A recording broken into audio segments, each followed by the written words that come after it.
अगर आप CTET paper 2 मतलब साइंस में 30 में से 30 नंबर लाना चाहते हैं तो आज की ये वीडियो आपके लिए रामबाण साबित हो सकती है। आज हम एक ही वीडियो में विज्ञान का पूरा सिलेबस शुरुआत से लेकर अंत तक पूरा खत्म करेंगे, तो आपको बार बार अलग अलग वीडियो ढूंढने की जरूरत नहीं पड़ेगी। आज की इस क्लास में हमारा सफर कुछ ऐसा रहेगा कि सबसे पहले हम साइंस पेडागोजी को समझेंगे, मतलब विज्ञान को पढ़ाना कैसे है, एनसीएफ क्या कहता है इस बारे में और मूल्यांकन कैसे करना है। इसके बाद हम एनसीईआरटी कक्षा 6, 7 और 8 का पूरा निचोड़ देखेंगे, जिसमें हम पहले बायोलॉजी, फिर केमिस्ट्री और अंत में फिजिक्स के हर एक कॉन्सेप्ट को बारीकी से समझेंगे। तो अपने नोट्स तैयार कर लीजिए, क्योंकि आज विज्ञान का डर पूरी तरह खत्म होने वाला है।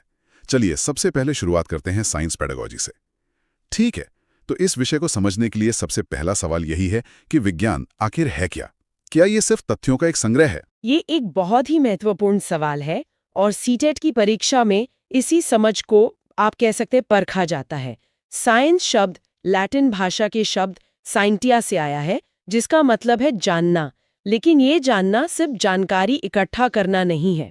अच्छा। देखिए, विज्ञान के दो पक्ष हैं।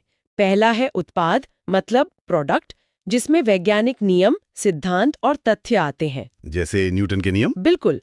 और दूसरा और ज्यादा महत्वपूर्ण पक्ष है प्रक्रिया, मतलब प्रोसेस। ये ज्ञान प्राप्त करने का तरीका है, जैसे अवलोकन करना, प्रयोग करना, सवाल पूछना। शिक्षा शास्त्र के नजरिए से विज्ञान एक प्रक्रिया है, प्रोडक्ट नहीं। अच्छा, तो अगर वैज्ञानिक प्रक्रिया है तो इसका स्वभाव कैसा है? एनसीएफ 2025 के अनुसार विज्ञान की प्रकृति, उसका नेचर क्या है? इसकी प्रकृति को 5 मुख्य बिंदुओं में समझा जा सकता है। पहला, विज्ञान अस्थायी है, साइंस इज टेंटेटिव। इसका क्या मतलब हुआ? इसका मतलब है कि विज्ञान में कुछ भी अंतिम सत्य नहीं है। नए सबूत मिलने पर पुराने सिद्धांत बदल सकते हैं। अच्छा, जैसे पहले लोग मानते थे कि पृथ्वी स्थिर है, लेकिन बाद में ये खोज हुई कि वो घूमती है। बिल्कुल सही। विज्ञान एक ऐसी कहानी है जो लगातार बदलती है, सुधरती रहती है। दूसरा, विज्ञान संदेहवादी है, स्केप्टिसिज्म। ये किसी भी बात को आंख बंद करके नहीं मानता, बल्कि हर बात पर क्यों और कैसे का सवाल उठाकर सबूत मांगता है। ओके। तीसरा, ये अनुभवजन्य है, एम्पिरिकल। मतलब विज्ञान सुनी सुनाई बातों पर नहीं, बल्कि सीधे अनुभव, प्रयोग और अवलोकन पर आधारित है। और समाज से इसका क्या संबंध है? ये तो सब लैब की बातें लग रही हैं। नहीं, यहीं पर चौथा बिंदु आता है। विज्ञान एक सामाजिक उद्यम है, अ सोशल एंडेवर। वैज्ञानिक खोजें अक्सर समाज की जरूरतों से ही प्रभावित होती हैं, जैसे वैक्सीन की खोज। हाँ, सही बात है। और इन खोजों का लाभ भी तो समाज को ही मिलता है। और पांचवा और अंतिम बिंदु है कि विज्ञान अंतर्विषयी है, इंटरडिसिप्लिनरी। मतलब ये अकेला नहीं है। जी, ये गणित, भूगोल और पर्यावरण जैसे विषयों से बहुत गहराई से जुड़ा हुआ है। ठीक है, तो अब ये समझते हैं कि कक्षा 6 से 8 के बच्चों को विज्ञान पढ़ाने के पीछे एनसीएफ 2005 के अनुसार मुख्य उद्देश्य क्या होने चाहिए? देखिए, मुख्य उद्देश्य केवल जानकारी देना नहीं है, बल्कि बच्चों में कुछ खास कौशल और एक दृष्टिकोण विकसित करना है। पहला और सबसे महत्वपूर्ण उद्देश्य है वैज्ञानिक दृष्टिकोण का विकास, साइंटिफिक टेम्पर जिसे कहते हैं। मतलब बच्चों में लॉजिकल सोच विकसित करना, उन्हें अंधविश्वासों से दूर करना। बिल्कुल। और खुले विचारों वाला बनाना। यानी उन्हें सिर्फ क्या नहीं बल्कि क्यों सोचना सिखाना है। आपने एकदम सही पकड़ा। दूसरा उद्देश्य है प्रक्रिया कौशल का विकास, प्रोसेस स्किल्स। बच्चों को रकाने के बजाय अवलोकन करना, वर्गीकरण करना, मापन और भविष्यवाणी करना सिखाना है। उन्हें एक साइंटिस्ट की तरह काम करने का मौका देना। हाँ, इसके अलावा बच्चों की जिज्ञासा और रचनात्मकता को बढ़ावा देना, क्यूरियोसिटी एंड क्रिएटिविटी, और पर्यावरण के प्रति चिंता पैदा करना। और उन्हें विज्ञान का एक ऐतिहासिक परिप्रेक्ष्य भी समझाना जरूरी है, हिस्टोरिकल पर्सपेक्टिव। और इसमें नैतिकता की, मतलब एथिक्स की क्या भूमिका है? ये छठा उद्देश्य है, ईमानदारी और नैतिकता सिखाना। जैसे कि डेटा के साथ छेड़छाड़ ना करना, जो रिजल्ट आया है सच को स्वीकार करना। ये एक ऐसा टॉपिक है जिससे अक्सर सवाल पूछे जाते हैं। एनसीएफ 2005 की 6 वैधताएं, एक अच्छी विज्ञान की किताब में कौन सी 6 वैलिडिटीज होनी चाहिए? हाँ, एक अच्छे विज्ञान पाठ्यक्रम के लिए एनसीएफ 2005 ने 6 मानक तय किए हैं। पहली है संज्ञानात्मक वैधता, कॉग्निटिव वैलिडिटी। इसका मतलब है कि पाठ्यक्रम बच्चे की उम्र और उसके मानसिक स्तर के अनुसार हो। हाँ, जैसे छठी कक्षा के बच्चे को E=mc² नहीं पढ़ाना चाहिए। बिल्कुल। दूसरी है विषय वस्तु वैधता, कंटेंट वैलिडिटी। मतलब दी गई जानकारी वैज्ञानिक रूप से बिल्कुल सही हो, सरल बनाने के चक्कर में गलत कॉन्सेप्ट न दे दिया जाए। यह जरूरी है। तीसरी है प्रक्रिया वैधता, प्रोसेस वैलिडिटी। बच्चे को करके सीखने का, लर्निंग बाय डूइंग का मौका मिले, रटने की जगह प्रयोग और गतिविधियों पर जोर हो। अच्छा, मतलब ज्ञान के साथ साथ ज्ञान प्राप्त करने का तरीका भी सिखाया जाए। हाँ। चौथी है ऐतिहासिक वैधता, हिस्टोरिकल वैलिडिटी। बच्चे को ये समझाया जाए कि विज्ञान समय के साथ कैसे विकसित हुआ है। ओके। पांचवी है पर्यावरणीय वैधता, एनवायरमेंटल वैलिडिटी। विज्ञान को बच्चे के स्थानीय परिवेश से जोड़ा जाए ताकि उसे अपने आसपास की समस्याएं और उनके समाधान समझ में आएं। सही बात है। और छठी, नैतिक वैधता, एथिकल वैलिडिटी। बच्चों में ये समझ विकसित हो कि विज्ञान का उपयोग मानव कल्याण के लिए होना चाहिए, विनाश के लिए नहीं। एक आखिरी सवाल, उच्च प्राथमिक स्तर पर मतलब मिडिल स्कूल में भौतिकी, रसायन और जीव विज्ञान की अलग-अलग किताबें क्यों नहीं होती? एक ही किताब में सब कुछ क्यों होता है? इसका कारण है एकीकृत दृष्टिकोण, इंटीग्रेटेड अप्रोच। अच्छा। देखिए, 11 से 14 साल की उम्र के बच्चे दुनिया को टुकड़ों में नहीं देखते, वो उसे समग्र रूप से मतलब होलिस्टिकली देखते हैं। अच्छा। उदाहरण के लिए, जब एक बच्चा भोजन के बारे में सोचता है तो वो ये नहीं सोचता कि इसमें केमिस्ट्री क्या है और बायोलॉजी क्या है। वो उसे एक पूरी चीज के रूप में देखता है। बिल्कुल। इसीलिए इस स्तर पर विज्ञान को एक इंटीग्रेटेड रूप में पढ़ाया जाता है ताकि वो बच्चों के प्राकृतिक सोचने के तरीके से मेल खाएं। तो आज की इस चर्चा में हमने विज्ञान की प्रकृति, उसे पढ़ाने के उद्देश्यों और NCF 2005 के जरूरी मानकों को समझा। हमने जाना कि विज्ञान सिर्फ तथ्यों का संग्रह नहीं बल्कि एक प्रक्रिया है जो अस्थायी है, संदेहवादी है और अनुभव पर आधारित है। इसमें एक विचार करने वाला प्रश्न ये उठता है कि अगर विज्ञान की प्रकृति ही अस्थायी है और ये लगातार बदलता रहता है, तो शिक्षा व्यवस्था को बच्चों को तथ्य याद कराने पर ज्यादा ध्यान देना चाहिए या फिर उन्हें सवाल पूछने और जवाब खोजने की प्रक्रिया सिखाने पर। अगला टॉपिक है विज्ञान शिक्षण की विधियां। और हमारे सोर्सेस को देखें तो एक बात बिल्कुल साफ है क्या? कि साइंस पढ़ाने में असली चुनौती क्या पढ़ाना है ये नहीं है, बल्कि कैसे पढ़ाना है ना? एकदम। नेशनल करिकुलम फ्रेमवर्क 2005 भी इसी पर जोर देता है। मकसद सिर्फ फॉर्मूले रटाना नहीं बल्कि बच्चों में एक, जिसे कहते हैं, वैज्ञानिक सोच पैदा करना है। सही बात है, और ये सिर्फ सही टीचिंग मेथड से ही हो सकता है। तो चलिए आज इसी पर गहराई से बात करते हैं। बिल्कुल। और इन विधियों को समझने के लिए हम इन्हें दो बड़ी श्रेणियों में बांट सकते हैं। ओके। पहली है शिक्षक केंद्रित या टीचर सेंटर्ड। इसमें शिक्षक ही सक्रिय होता है और छात्र बस सुनते हैं। अच्छा, जैसे क्लासिकल लेक्चर होता है। हाँ, इसे कुछ लोग बैंकिंग मॉडल भी कहते हैं। मानो ज्ञान को छात्र के दिमाग में बस जमा किया जा रहा है। और दूसरी श्रेणी? दूसरी और जो ज्यादा महत्वपूर्ण है वो है बाल केंद्रित या चाइल्ड सेंटर्ड। यहाँ पूरा खेल पलट जाता है। छात्र एक एक्टिव लर्नर होता है और टीचर वो सिर्फ एक मार्गदर्शक है, एक फैसिलिटेटर। ये कंस्ट्रक्टिविज्म के सिद्धांत पर आधारित है। NCF 2005 भी इसी की सिफारिश करता है। ठीक है, तो चलिए इन विधियों को एक एक करके समझते हैं। सबसे पहले वो विधि जो हम सबने अपने स्कूल में देखी है, लेक्चर कम डेमोन्स्ट्रेशन। हाँ। टीचर थ्योरी समझा रहे हैं और साथ में अपनी मेज पर एक छोटा सा प्रयोग करके दिखा रहे हैं। बिल्कुल। ये भारतीय स्कूलों में बहुत ही लोकप्रिय है, खासकर जहाँ संसाधनों की कमी है। अच्छा, इसके फायदे क्या हैं? देखिए, सबसे पहला तो ये आर्थिक रूप से सस्ती है। एक ही उपकरण से पूरी क्लास सीख लेती है। सही बात है। फिर इसमें समय बचता है, सिलेबस जल्दी पूरा होता है और एक बहुत जरूरी बात, सुरक्षा। सुरक्षा कैसे? जो प्रयोग थोड़े खतरनाक हो सकते हैं, मान लीजिए किसी रसायन से जुड़े, उन्हें शिक्षक खुद करता है, तो छात्रों के लिए कोई खतरा नहीं रहता। ये तो है। और छात्र थ्योरी और प्रैक्टिकल को एक साथ जुड़ता हुआ देखते हैं। लेकिन इसकी कुछ नुकसान भी तो है। मतलब छात्र तो खुद कुछ कर ही नहीं पा रहा। यही इसका सबसे बड़ा दोष है। वो जो लर्निंग बाय डूइंग का सिद्धांत है वो तो हुआ ही नहीं। छात्र सिर्फ एक दर्शक बनकर रह गया। एकदम। और ये व्यक्तिगत भिन्नताओं का भी ध्यान नहीं रखती। मतलब सबको एक ही गति से सीखना होता है। और वो एक क्लासिक समस्या कि पीछे वाली बेंच को तो कुछ दिखाई नहीं दे रहा। हाँ, वो तो है ही। तो चलिए अब अगली विधि पर आते हैं जिसका नाम बहुत दिलचस्प है, ह्यूरिस्टिक विधि। ह्यूरिस्टिक। इसके जनक H.E. आर्मस्ट्रॉन्ग थे। ये ग्रीक शब्द ह्यूरिस्को से आया है जिसका मतलब है मैं खोजता हूँ। बिल्कुल, आई डिस्कवर। तो यहाँ छात्र को एक खोजकर्ता, एक तरह का डिस्कवरर देखा जाता है। हाँ, उसे जानकारी परोसी नहीं जाती, बल्कि उसे खुद पता लगाने के लिए प्रोत्साहित किया जाता है। तो इसमें शिक्षक की भूमिका क्या होती है? बहुत बदल जाती होगी। बहुत ज्यादा। वो सिर्फ एक समस्या सामने रखता है और जरूरत पड़ने पर बस हल्के फुल्के इशारे करता है, लेकिन जवाब कभी नहीं बताता। अच्छा। इससे छात्रों में वो वैज्ञानिक दृष्टिकोण, तर्क और जिज्ञासा विकसित होती है। वो आत्मनिर्भर बनते हैं। और इसका एक और बड़ा फायदा होगा कि जो ज्ञान खुद खोजा है वो ज्यादा समय तक याद रहता होगा। सही पकड़ा आपने। खुद खोजा गया ज्ञान स्थायी होता है, जीवन भर याद रहता है। पर इसमें समय तो बहुत ज्यादा लगता होगा। हाँ, यही इसका मुख्य दोष है।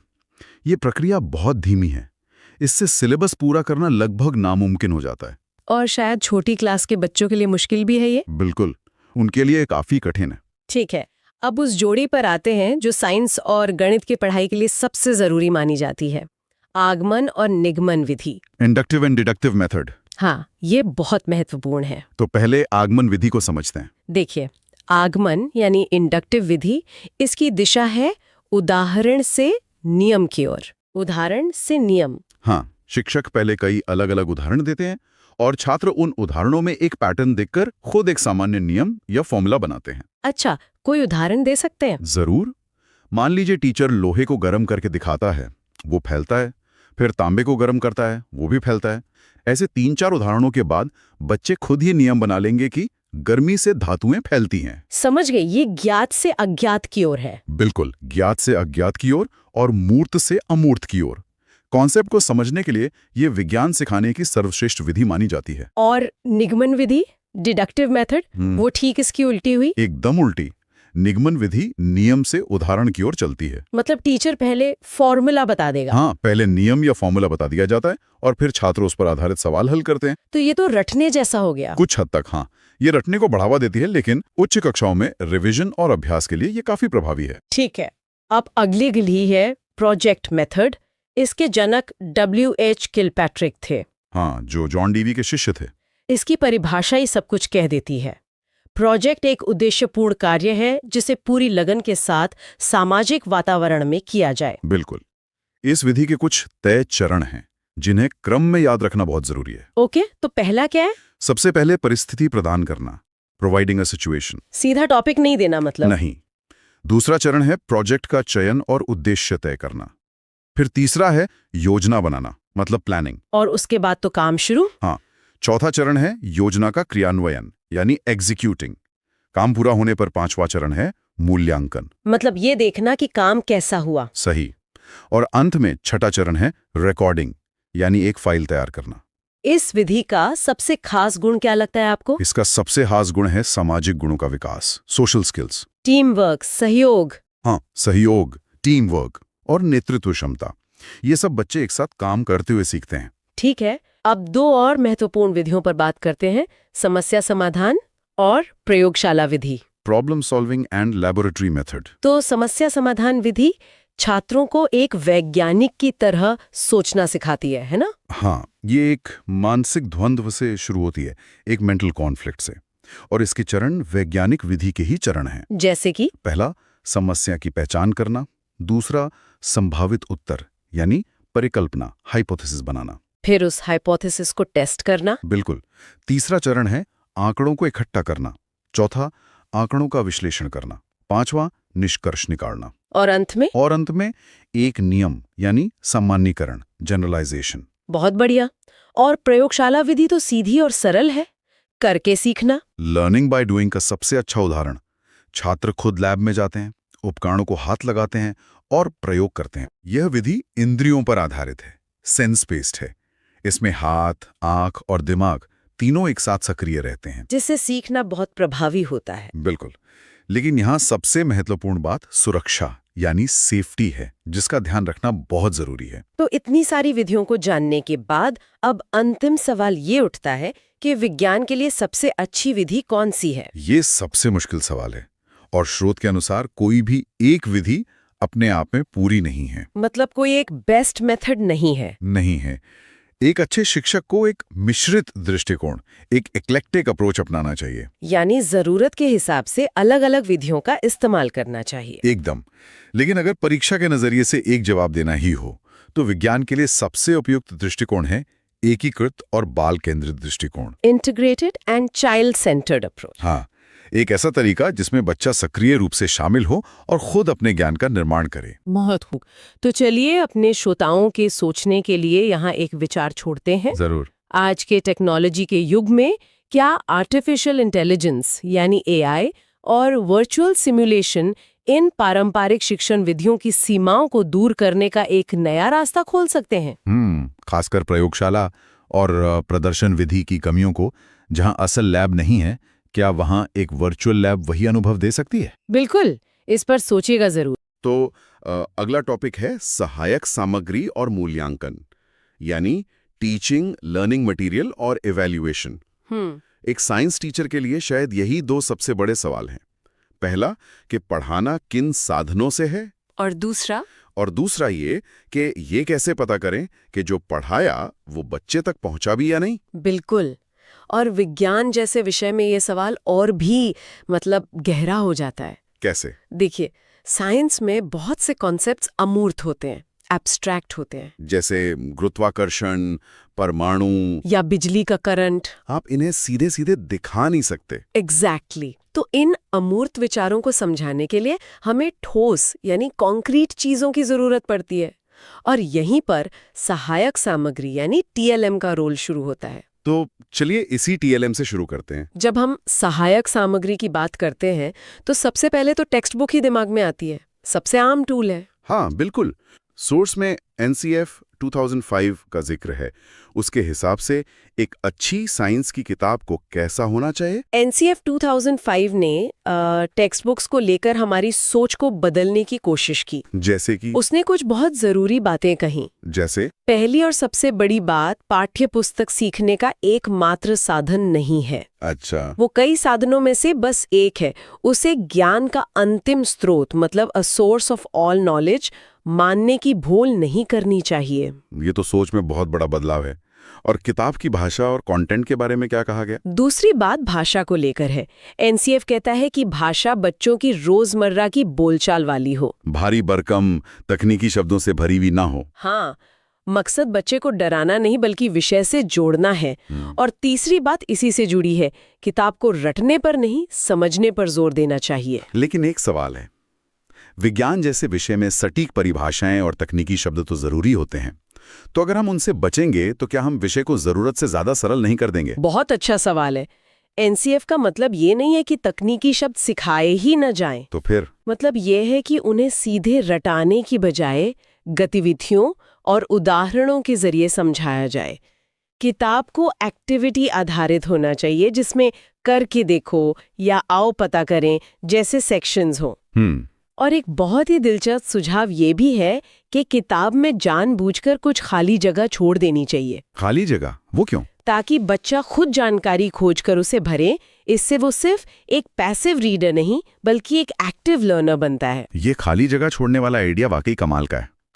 अच्छा, इसी से जुड़ा एक और टर्म सोर्स में है, आशु रचित उपकरण या इम्प्रोवाइज्ड अपैरेटस। हाँ, ये सुनने में एकदम देसी कबाड़ से जुगाड़ जैसा लगता है। और ये है भी वही। ये वो उपकरण है जिन्हें टीचर और छात्र मिलकर बेकार, फेंकी हुई या बहुत सस्ती चीजों से बनाते हैं। कोई उदाहरण? जैसे प्लास्टिक की बोतल से फेफड़ों का मॉडल बनाना या पुराने गत्ते के डिब्बे से पिनहोल कैमरा तैयार करना। इनकी सबसे बड़ी ताकत है इनकी शून्य लागत या बहुत कम लागत। ये सुनने में बहुत अच्छा लगता है, खासकर उन स्कूलों के लिए जहां संसाधनों की कमी है। पर एक जायज चिंता ये भी है कि क्या बच्चे इसे सिर्फ एक क्राफ्ट एक्टिविटी की तरह नहीं देखते? ये एक जायज चिंता है और यहीं पर टीचर का रोल आता है। टीचर को ये सुनिश्चित करना होता है कि हर जुगाड़ के पीछे का वैज्ञानिक सिद्धांत बच्चों को साफ साफ समझ आए। अगर ये सही तरीके से किया जाए तो इसके फायदे जबरदस्त है। एक तो बच्चों में सृजनात्मकता बढ़ती है, प्रॉब्लम सॉल्विंग स्किल भी। बिल्कुल। दूसरा, ये मिथ टूटता है कि विज्ञान सिर्फ महंगी लैब्स में ही सीखा जा सकता है। सही बात है। और तीसरा, जब बच्चा खुद कोई उपकरण बनाता है तो वो उसके पीछे के कॉन्सेप्ट को कभी नहीं भूलता। इस जुगाड़ के अलावा और कौन से व्यवस्थित TLM हैं जिनका जिक्र है? 2 और प्रमुख हैं।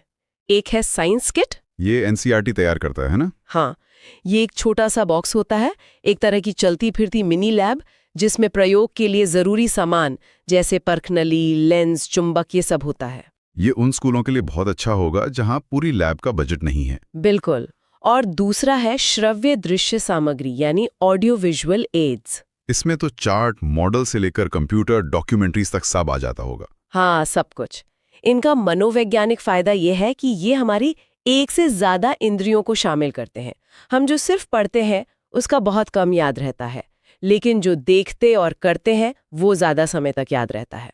ठीक है, तो हमारे पास ये सारे बेहतरीन साधन हैं, पर सबसे बड़ा सवाल तो वही है, क्या इनसे कुछ फर्क पड़ भी रहा है? बच्चा क्लास के बाद कुछ सीख भी रहा है या नहीं? और यहीं पर मूल्यांकन का पूरा कॉन्सेप्ट आता है। बिल्कुल। और मूल्यांकन को लेकर बहुत कंफ्यूजन है। सोर्स में 3 मिलते जुलते शब्द हैं, मापन, आकलन और मूल्यांकन। हाँ, ये हमेशा कंफ्यूज करते हैं। मैं भी आकलन और मूल्यांकन को अक्सर एक ही समझ लेता था। इनमें बहुत बारीक फर्क है। देखिए, मापन यानी मेजरमेंट सबसे सीमित है। इसका मतलब है सिर्फ अंक देना। जैसे राहुल के 50 में से 40 नंबर आए, बस इतना ही। हाँ, ये पूरी तरह मात्रात्मक यानी क्वांटिटेटिव है। ये बस बताता है कितना, ये नहीं बताता क्यों या कैसे। ठीक है, तो मापन मतलब सिर्फ नंबर्स। फिर आकलन यानी असेसमेंट क्या है? आकलन इससे एक कदम आगे है। ये एक प्रक्रिया है जिसमें टीचर बच्चे की प्रगति से जुड़ा डेटा इकट्ठा करती है। और ये डेटा सिर्फ टेस्ट के नंबर नहीं होते होंगे? नहीं, इसमें क्लास में उसका सवाल पूछना, ग्रुप में काम करना, उसका होमवर्क, ये सब आकलन का हिस्सा है। सबसे जरूरी बात, आकलन का मकसद सुधार करना है, जजमेंट देना नहीं। तो आकलन एक तरह से ऑनगोइंग प्रोसेस है। बिल्कुल। जैसे डॉक्टर मरीज की नब्ज चेक करता रहता है। बिल्कुल। और मूल्यांकन फाइनल रिपोर्ट है जिसमें लिखा है कि मरीज स्वस्थ है या नहीं। आपने बिल्कुल सही एनालॉजी दी है। मूल्यांकन यानी इवैल्यूएशन इन दोनों से बड़ा और अंतिम चरण है। इसमें मापन से मिले अंकों और आकलन से मिली जानकारी दोनों का इस्तेमाल करके एक अंतिम निर्णय लिया जाता है। जैसे राहुल को A ग्रेड मिला, ये एक जजमेंट है। बिल्कुल। राहुल को अगली क्लास में प्रमोट किया जाता है। इसी से जुड़ा एक बहुत मशहूर टर्म है CCE यानी सतत और व्यापक मूल्यांकन। Continuous and comprehensive evaluation. इसके नाम में ही इसका पूरा सार छिपा है ना? हाँ, इसके 2 हिस्से हैं। पहला है सतत, कंटिन्यूअस। इसका मतलब है कि मूल्यांकन साल के अंत में होने वाली एक अकेली घटना नहीं है, ये पूरे साल चलता रहेगा। हाँ, शिक्षण अधिगम प्रक्रिया के साथ साथ छोटे छोटे क्लास टेस्ट, क्विज, असाइनमेंट सब इसमें शामिल है। इसका मकसद डर पैदा करना नहीं, बल्कि लगातार फीडबैक देना है। अच्छा, और व्यापक कॉम्प्रिहेंसिव का क्या मतलब हुआ? व्यापक का मतलब है कि ये बच्चे के विकास के सभी पहलुओं को कवर करेगा, सिर्फ किताबी ज्ञान को नहीं। मतलब? इसमें 2 क्षेत्र आते हैं। पहला शैक्षिक, स्कॉलस्टिक, जिसमें साइंस, मैथ्स, हिंदी जैसे विषय आते हैं। और दूसरा सहशैक्षिक, को-स्कॉलास्टिक, उसका व्यवहार, उसकी लीडरशिप क्वालिटी और दूसरे जीवन कौशल। CCE मानता है कि एक अच्छा छात्र सिर्फ वो नहीं जिसके नंबर अच्छे आते हैं, बल्कि वो जिसका सर्वांगीण विकास हो। तो इसका मतलब ये हुआ कि हमारी शिक्षा व्यवस्था का ज्यादातर जोर योगात्मक मूल्यांकन पर रहा है। बिल्कुल। साल के अंत में एक परीक्षा लो और फैसला सुना दो, जबकि असली सीखना तो रचनात्मक मूल्यांकन से होता है। आपने नब्ज पकड़ ली। यही मूल्यांकन के प्रकारों का मूल अंतर है, जिससे सोच में सीधे सवाल आते हैं। और मूल्यांकन का उद्देश्य ही उसका प्रकार तय करता है। सही कहा। 3 मुख्य प्रकार हैं। पहला है रचनात्मक मूल्यांकन, जिसके बारे में हम अभी बात कर रहे थे। हाँ, रचनात्मक मूल्यांकन, फॉर्मेटिव असेसमेंट। FA।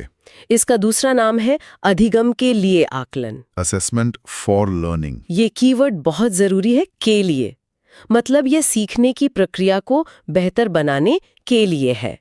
ये हमेशा पढ़ाई के दौरान होता है। इसका मकसद पास फेल का ठप्पा लगाना नहीं है। नहीं, बल्कि उसकी कमियों को पहचानना और उसे फीडबैक देना है, ताकि वो सुधार कर सके। क्लास टेस्ट, क्विज, प्रोजेक्ट, ये सब इसके उदाहरण हैं। और दूसरा है योगात्मक मूल्यांकन, जो इसका ठीक उल्टा लगता है। बिल्कुल। योगात्मक मूल्यांकन, समेटिव असेसमेंट का दूसरा नाम है अधिगम का आकलन, असेसमेंट ऑफ लर्निंग। यहाँ कीवर्ड है का। ये बताता है कि कितना सीखा जा चुका है। हाँ, ये सत्र के अंत में होता है, जैसे छमाही या सालाना परीक्षा। इसका उद्देश्य ग्रेड देना, सर्टिफिकेट देना या पास फेल का निर्णय सुनाना है। ये एक तरह का फाइनल जजमेंट है। तो एक प्रक्रिया है और दूसरा परिणाम। और तीसरा प्रकार है निदानात्मक मूल्यांकन। ये क्या है?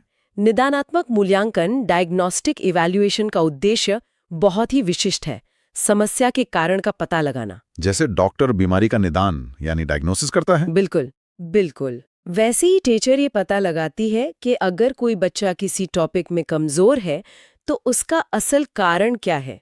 क्या उसे जोड़ घटाव नहीं आता, या वो सवाल की भाषा नहीं समझ पा रहा, या उसे फॉर्मूला याद नहीं है। हाँ, निदानात्मक मूल्यांकन सिर्फ कारण खोजता है, नंबर या ग्रेड नहीं देता। ठीक है, तो ये उद्देश्य तो समझ आ गए, पर इन अलग अलग तरह के मूल्यांकन को करने के लिए टीचर किन टूल्स या तकनीकों को इस्तेमाल करते हैं? हाँ, सोर्स में कुछ खास टूल्स का जिक्र है, और दिलचस्प बात ये है कि ये टूल्स अलग-अलग चीजें मापते हैं। जैसे सबसे पहला और महत्वपूर्ण टूल है पोर्टफोलियो। ये एक फाइल या फोल्डर की तरह है जिसमें टीचर बच्चे के पूरे साल के कामों का एक कलेक्शन रखती है। इसमें सिर्फ टेस्ट पेपर्स नहीं होते होंगे? नहीं, इसमें उसकी बनाई कोई ड्राइंग, कोई प्रोजेक्ट रिपोर्ट या कोई भी ऐसा काम जिससे उसकी काबिलियत दिखे, वो सब इकट्ठा किया जाता है। सुनने में तो पोर्टफोलियो एक बेहतरीन आइडिया लगता है, लेकिन क्या ये भारत जैसे देश में प्रैक्टिकल है जहां एक क्लास में 50-60 बच्चे होते हैं? ये इसकी सबसे बड़ी व्यावहारिक चुनौती है। ये बहुत समय और मेहनत की मांग करता है, लेकिन इसका फायदा ये है कि ये बच्चे की क्रमिक प्रगति यानी प्रोग्रेस ओवर टाइम को दिखाता है। आप देख सकते हैं कि साल की शुरुआत में बच्चा कहाँ था और सत्र के अंत तक उसने कितनी तरक्की की है। ये एक सिंगल परीक्षा की तरह एक स्नैपशॉट नहीं, बल्कि पूरी फिल्म दिखाता है। ये आइडिया बहुत पावरफुल है ना? अगला टूल है दृष्टांत अभिलेख यानी एनेक्डोटल रिकॉर्ड। ये क्या है? ये बच्चे के व्यवहार की एक झलक देता है। इसमें टीचर बच्चे के जीवन की किसी विशिष्ट घटना को अपनी डायरी में नोट करती है। कोई उदाहरण? जैसे आज राहुल ने अपना खाना एक जरूरतमंद बच्चे के साथ शेयर किया। अच्छा। या प्रयोग के दौरान बीकर टूटने पर प्रिया घबराई नहीं, बल्कि उसने सावधानी से कांच को समेटा। ये छोटी सी घटना बच्चे के व्यवहार के बारे में बहुत कुछ बता जाती है। लेकिन इसमें टीचर के व्यक्तिगत बायस या पक्षपात का भी तो खतरा हो सकता है। बिल्कुल, ये एक वास्तविक जोखिम है। इसीलिए कहा जाता है कि दृष्टांत अभिलेख वस्तुनिष्ठ यानी ऑब्जेक्टिव होने चाहिए। अगला टूल है रूब्रिक्स, जो इसी पक्षपात को कम करने में मदद करता है। रूब्रिक्स क्या है? ये शब्द मैंने कई बार सुना है। रूब्रिक्स एक स्कोरिंग गाइड है। इसमें किसी भी काम को जांचने के पैमाने और उनके नंबर पहले से ही बहुत स्पष्ट रूप से लिखे होते हैं। मतलब पारदर्शिता के लिए? हाँ, जैसे अगर बच्चों को एक साइंस प्रोजेक्ट दिया है तो रूब्रिक में लिखा होगा मॉडल की सफाई के 2 नंबर, वैज्ञानिक सिद्धांत की सटीकता के 3 नंबर और प्रेजेंटेशन के 2 नंबर। इससे मार्किंग में पक्षपात की गुंजाइश कम होती है। और बच्चे को भी पहले से पता होता है कि उससे क्या उम्मीद की जा रही है। बिल्कुल। इसके अलावा विज्ञान के लिए खास तौर पर अवलोकन और प्रश्नोत्तरी का भी जिक्र है। हाँ, अवलोकन ऑब्जर्वेशन तो विज्ञान की आत्मा है। इसमें टीचर बच्ची को लैब में प्रयोग करते हुए देखती है, क्या वो निर्देशों का पालन कर रहा है, सावधानियां बरत रहा है या नहीं। और प्रश्नोत्तरी, इंटरव्यू, ओरल टेस्ट बच्चे की सोचने की प्रक्रिया को जानने के लिए बेहतरीन है। कई बार बच्चा लिखकर अपनी बात नहीं कह पाता, पर बोलकर बहुत अच्छे से समझा देता है। इस पूरी चर्चा का आखिरी हिस्सा है ब्लूम का वर्गीकरण या ब्लूम्स टैक्सोनॉमी। ये विज्ञान के मूल्यांकन से सीधे तौर पर कैसे जुड़ा है? अगर हम इसे पूरी तस्वीर से जोड़ें तो बेंजामिन ब्लूम ने सीखने के 3 क्षेत्र या डोमेन बताए। एक अच्छा विज्ञान शिक्षण और मूल्यांकन वो है जो इन तीनों क्षेत्रों का विकास करे। ये 3 क्षेत्र कौन-कौन से हैं? पहला है ज्ञानात्मक कॉग्निटिव डोमेन, जिसे हम दिमाग का डोमेन कह सकते हैं। इसमें सोचना, याद करना, समझना, ये सारी मानसिक क्रियाएं आती हैं।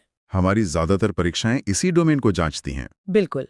दूसरा है भावात्मक डोमेन, जो दिल से जुड़ा है। इसमें बच्चे की भावनाएं, उसकी रुचि, विज्ञान के प्रति उसका नजरिया, ये सब आता होगा। हाँ, क्या बच्चा पर्यावरण की परवाह करता है?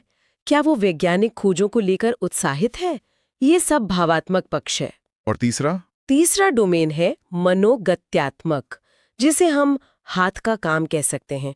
इसमें शरीर का इस्तेमाल करना आता है, जैसे लैब में उपकरण सही से पकड़ना, चित्र बनाना या मॉडल तैयार करना। तो इसका मतलब ये हुआ कि एक अच्छा साइंस स्टूडेंट वो है जो सिर्फ थ्योरी रटता नहीं, बल्कि तीनों स्तरों पर विकसित होता है। वो थ्योरी समझे, ज्ञानात्मक, बिल्कुल, विज्ञान और प्रकृति से जुड़ाव महसूस करे, भावात्मक, और अपने हाथों से प्रयोग करने में कुशल हो, मनोगत्यात्मक। और हमारे मूल्यांकन के टूल्स को भी इन तीनों चीजों को मापना चाहिए। बिल्कुल सही।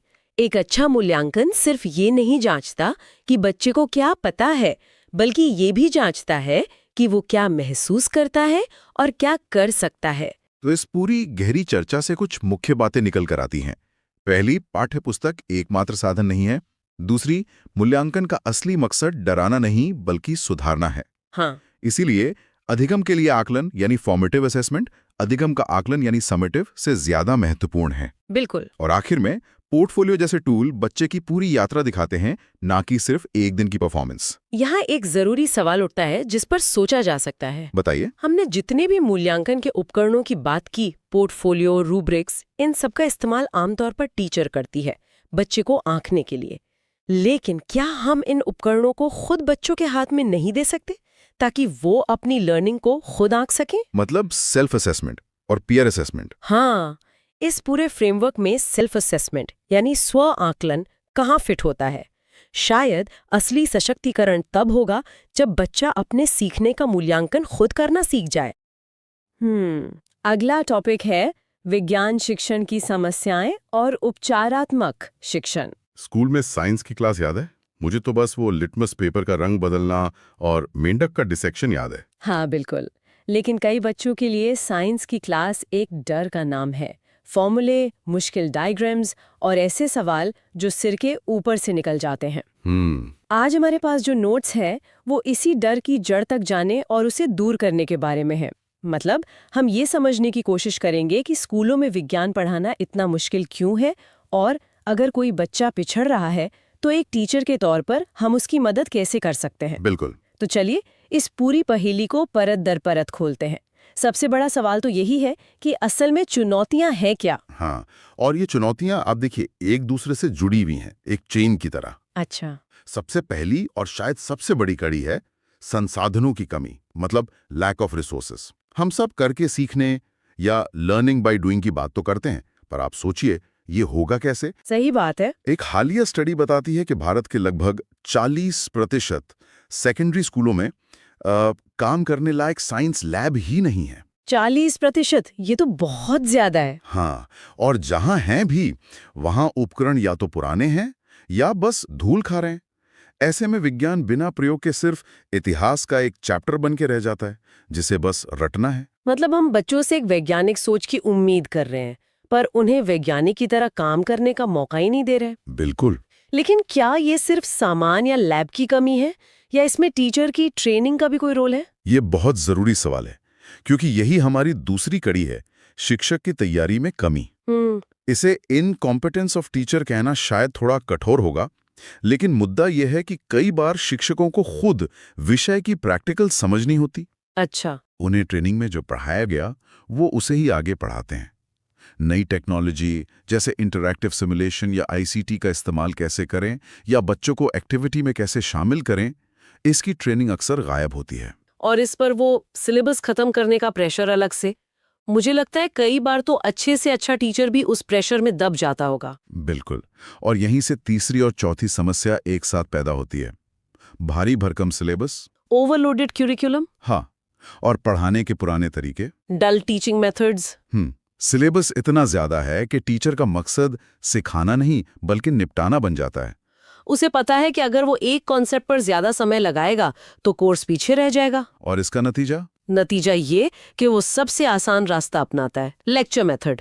बस बोलकर पढ़ा दो, ब्लैक बोर्ड पर लिख दो और बच्चों से कहो कि इसे याद कर लो। और यहीं पर बच्चे का इंटरेस्ट खत्म हो जाता है। विज्ञान, जो कि जिज्ञासा और क्यों पूछने का विषय है, वो क्या और कब रटने वाला सब्जेक्ट बन जाता है। एकदम सही कहा आपने, ये तो विज्ञान की आत्मा को ही मार देने जैसा है। बिल्कुल। और यही इस चेन की आखिरी और सबसे दुखद कड़ी है, छात्रों में रुचि का अभाव। जब बच्चे को सिर्फ थ्योरी रटवाई जाएगी, उसे प्रयोग करने को नहीं मिलेंगे और उसे सवाल पूछने पर शायद डांट पड़ेगी, तो वो धीरे धीरे विषय से दूर हो जाएगा। वो विज्ञान को एक कठिन विषय मानकर डरने लगेगा। हाँ, इसी को साइंस एंजाइटी कहते हैं। उसे लगता है कि मैं ये नहीं कर सकता, और ये डर उसे कोशिश करने से भी रोकता है। तो मतलब एक तरफ लैब नहीं है, दूसरी तरफ सिलेबस का बोझ है, टीचर पर प्रेशर है, और नतीजा ये है कि बच्चा डरा हुआ है। ये तो एक विशियस सर्कल जैसा लगता है ना? बिल्कुल। तो अगर कोई बच्चा इस साइकिल में फंस जाए और पिछड़ने लगे, तो एक टीचर के तौर पर पहला कदम क्या होना चाहिए? मुझे लगता है यहीं पर ये निदानात्मक परीक्षण वाली बात आती है। हाँ, और इस साइकिल को तोड़ने का पहला औजार यही है। निदान या डायग्नोसिस शब्द सीधे मेडिकल फील्ड से आया है, और ये एनालॉजी एकदम सटीक बैठती है। अच्छा, कैसे? जैसे एक अच्छा डॉक्टर सीधे दवा देना शुरू नहीं करता, पहले वो खून की जांच, एक्सरे, ये सब करके बीमारी की जड़ का पता लगाता है। ठीक वैसे ही एक अच्छा शिक्षक ये पता लगाता है कि बच्चे को सीखने में असली दिक्कत कहाँ और क्यों हो रही है। मतलब इसका मकसद नंबर देना नहीं है? बिल्कुल नहीं, इसका मकसद है बच्चे की गलतियों के पैटर्न को समझना। तो ये हमारे रेगुलर क्लास टेस्ट या फाइनल एग्जाम से कैसे अलग हुआ? उनमें भी तो पता चलता है कि बच्चा कहाँ कमजोर है। ये एक बहुत बड़ा भ्रम है, और इसका अंतर समझना बेहद जरूरी है। जो सामान्य टेस्ट होते हैं उन्हें हम कहते हैं उपलब्धि परीक्षण, यानी अचीवमेंट टेस्ट। Achievement test? हाँ, वो ये बताते हैं कि बच्चे ने कितना सीखा। इसका रिजल्ट हमें नंबरों में मिलता है, जैसे 100 में से 35। ये एक तरह का पोस्टमार्टम है जो बताता है कि नुकसान हो चुका है। जबकि निदानात्मक परीक्षण एक तरह की लाइव डायग्नोसिस हुई, बहुत अच्छा कहा आपने। जो ये बताए कि बच्चा क्यों नहीं सीख पा रहा। अगर 35 नंबर आए तो वो बाकी के 65 नंबर कहाँ और क्यों गए? क्या उसे कॉन्सेप्ट ही समझ नहीं आया? हाँ, या वो कैलकुलेशन में गलती कर रहा है, या उसे सवाल की भाषा ही समझ नहीं आई? ये तो पूरी सोच बदलने वाली बात है। बिल्कुल। अचीवमेंट टेस्ट क्या पे रुक जाता है, जबकि डायग्नोस्टिक टेस्ट क्यों की गहराई में जाता है। इसीलिए इसमें अंक या ग्रेड नहीं होते। तो क्या होता है? एक डिटेल रिपोर्ट होती है जिसमें लिखा होता है कि मान लीजिए बच्चे को घर्षण और गुरुत्वाकर्षण के बीच का अंतर समझ नहीं आ रहा, या वो दशमलव वाली भाग में गलती कर रहा है। ये एक एक्शन प्लान की शुरुआत है। ठीक है, ये एकदम साफ हो गया। तो मान लीजिए डायग्नोस्टिक टेस्ट से एक टीचर ने समस्या का निदान कर लिया, पता चल गया कि बच्चे को प्रकाश के परावर्तन का नियम समझ नहीं आया। अब अगला कदम यानी उसका उपचार कैसे होगा? यहीं पर उपचारात्मक शिक्षण या रेमीडियल टीचिंग का रोल आता होगा। सही। जैसे निदान के बाद उपचार, वैसे ही डायग्नोसिस के बाद रेमीडियल टीचिंग। और ये कोई सजा नहीं है या किसी बच्चे को कमजोर का ठप्पा लगाना नहीं है। ये सिर्फ उन खास कमियों को दूर करने के लिए दिया जाने वाला टारगेटेड शिक्षण है। मतलब ये एक लगातार चलने वाली प्रक्रिया है। हाँ, एक साइकिल है। वो साइकिल क्या है? क्या आप उसे स्टेप बाय स्टेप समझा सकती हैं? जरूर। इसके 5 मुख्य चरण हैं। पहला, शिक्षण, टीचिंग। आप सामान्य रूप से पूरी क्लास को पढ़ाते हैं। ठीक है। मूल्यांकन, टेस्टिंग। फिर आप एक छोटा टेस्ट लेकर देखते हैं कि बच्चों ने कितना समझा। तीसरा, निदान, डायग्नोसिस, यानी कारण का पता लगाना। हाँ, जो बच्चे अच्छा नहीं कर पाए, आप उनकी गलतियों का विश्लेषण करके कारण का पता लगाते हैं। बिल्कुल। चौथा, उपचार, रिमीडियल एक्शन। अब कारण के हिसाब से आप उन बच्चों को अलग या नए तरीके से दोबारा पढ़ाते हैं। और सबसे जरूरी 5वां स्टेप, पुनः परीक्षण, रीटेस्टिंग। उपचार के बाद आप फिर से जांचते हैं कि सुधार हुआ या नहीं।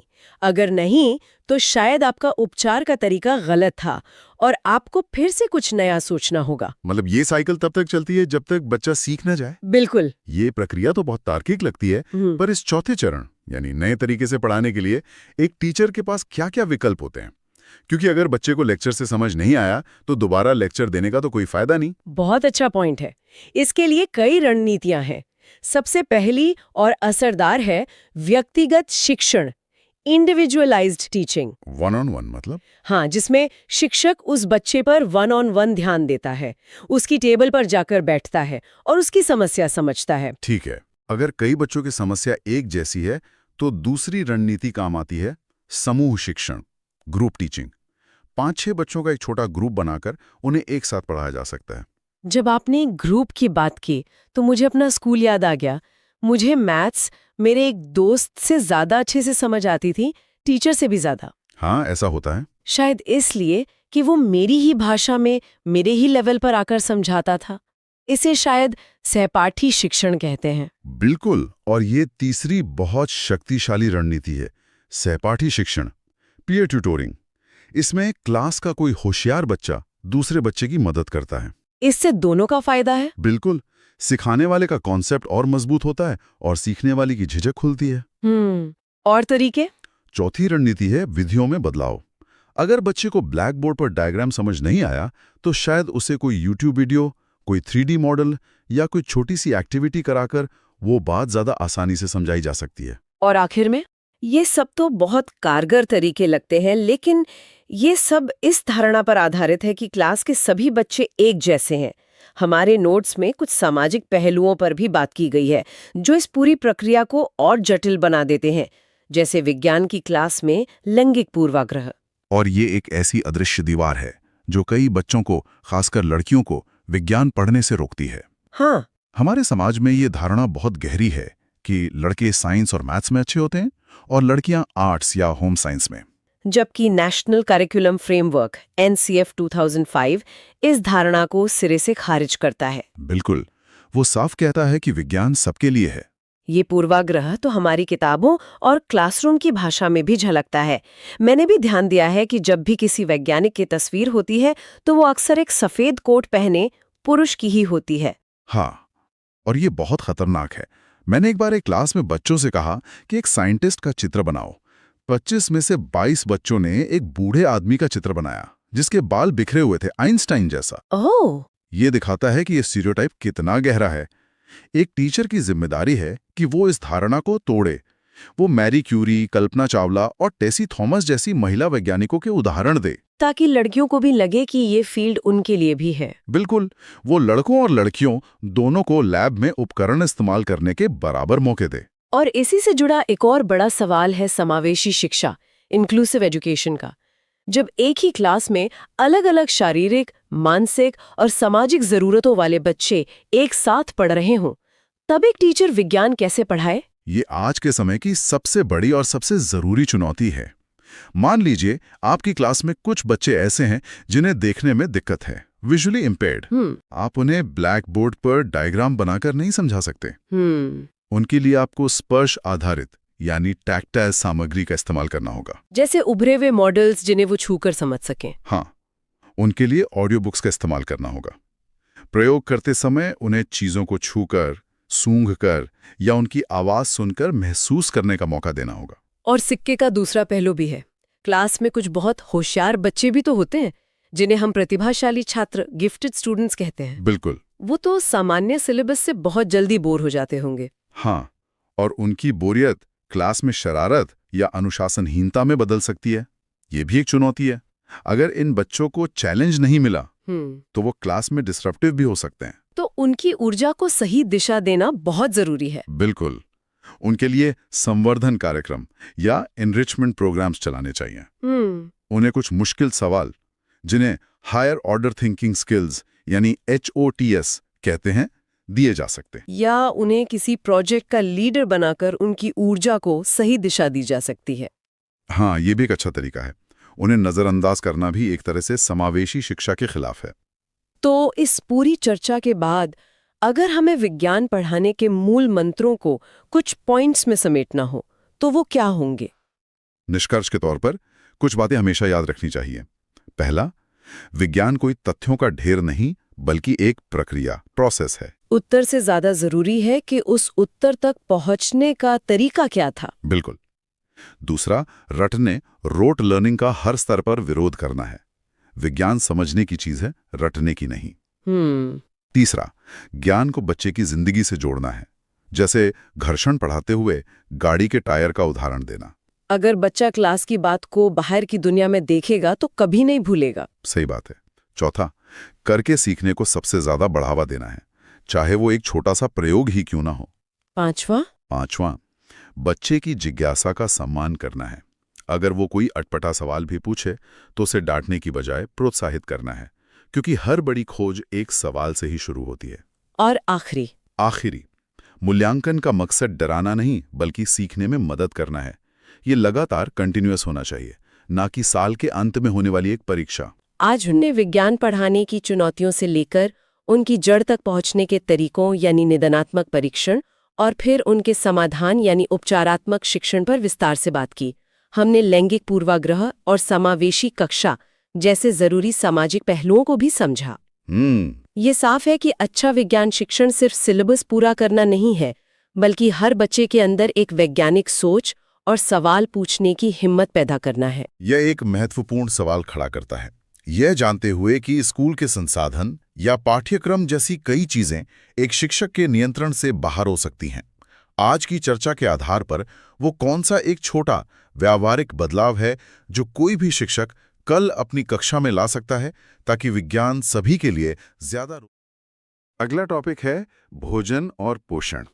आज हम एनसीईआरटी पर आधारित नोट्स को देखेंगे और हमारा मिशन है भोजन के जो मूल सिद्धांत हैं उनको समझना। बिल्कुल। मतलब ये किससे बना है, इसकी जांच कैसे करें और इसकी कमी से क्या होता है, ये सब कुछ हम बहुत ही सरल और परीक्षा के लिए उपयोगी तरीके से समझेंगे। हाँ, तो हम भोजन के स्रोत से शुरू करेंगे, फिर उसके घटकों पर बात करेंगे और अंत में देखेंगे कि एक संतुलित आहार क्या होता है और खाना पकाने से पोषक तत्वों पर क्या असर पड़ता है। बिल्कुल। तो सबसे पहले भोजन आता कहाँ से है? मुझे लगता है मुख्य रूप से दो स्रोत हैं, पौधे और जंतु। हाँ, बिल्कुल, पौधे और जंतु। और पौधों में ये बहुत दिलचस्प है कि हम लगभग हर हिस्सा खाते हैं। हर हिस्सा? जैसे कि जड़ें? हाँ, गाजर, मूली, शकरकंद, ये सब जड़ें हैं। लेकिन यहाँ एक आम गलती होती है आलू को लेकर। अच्छा, आलू वो जड़ नहीं है? नहीं, आलू जड़ नहीं बल्कि एक तना है। तना? लेकिन वो तो जमीन के नीचे होता है। हाँ, पर वो एक मॉडिफाइड तना है। अदरक और प्याज भी, ये भी तने ही हैं। ये तो एक बहुत महत्वपूर्ण तथ्य है।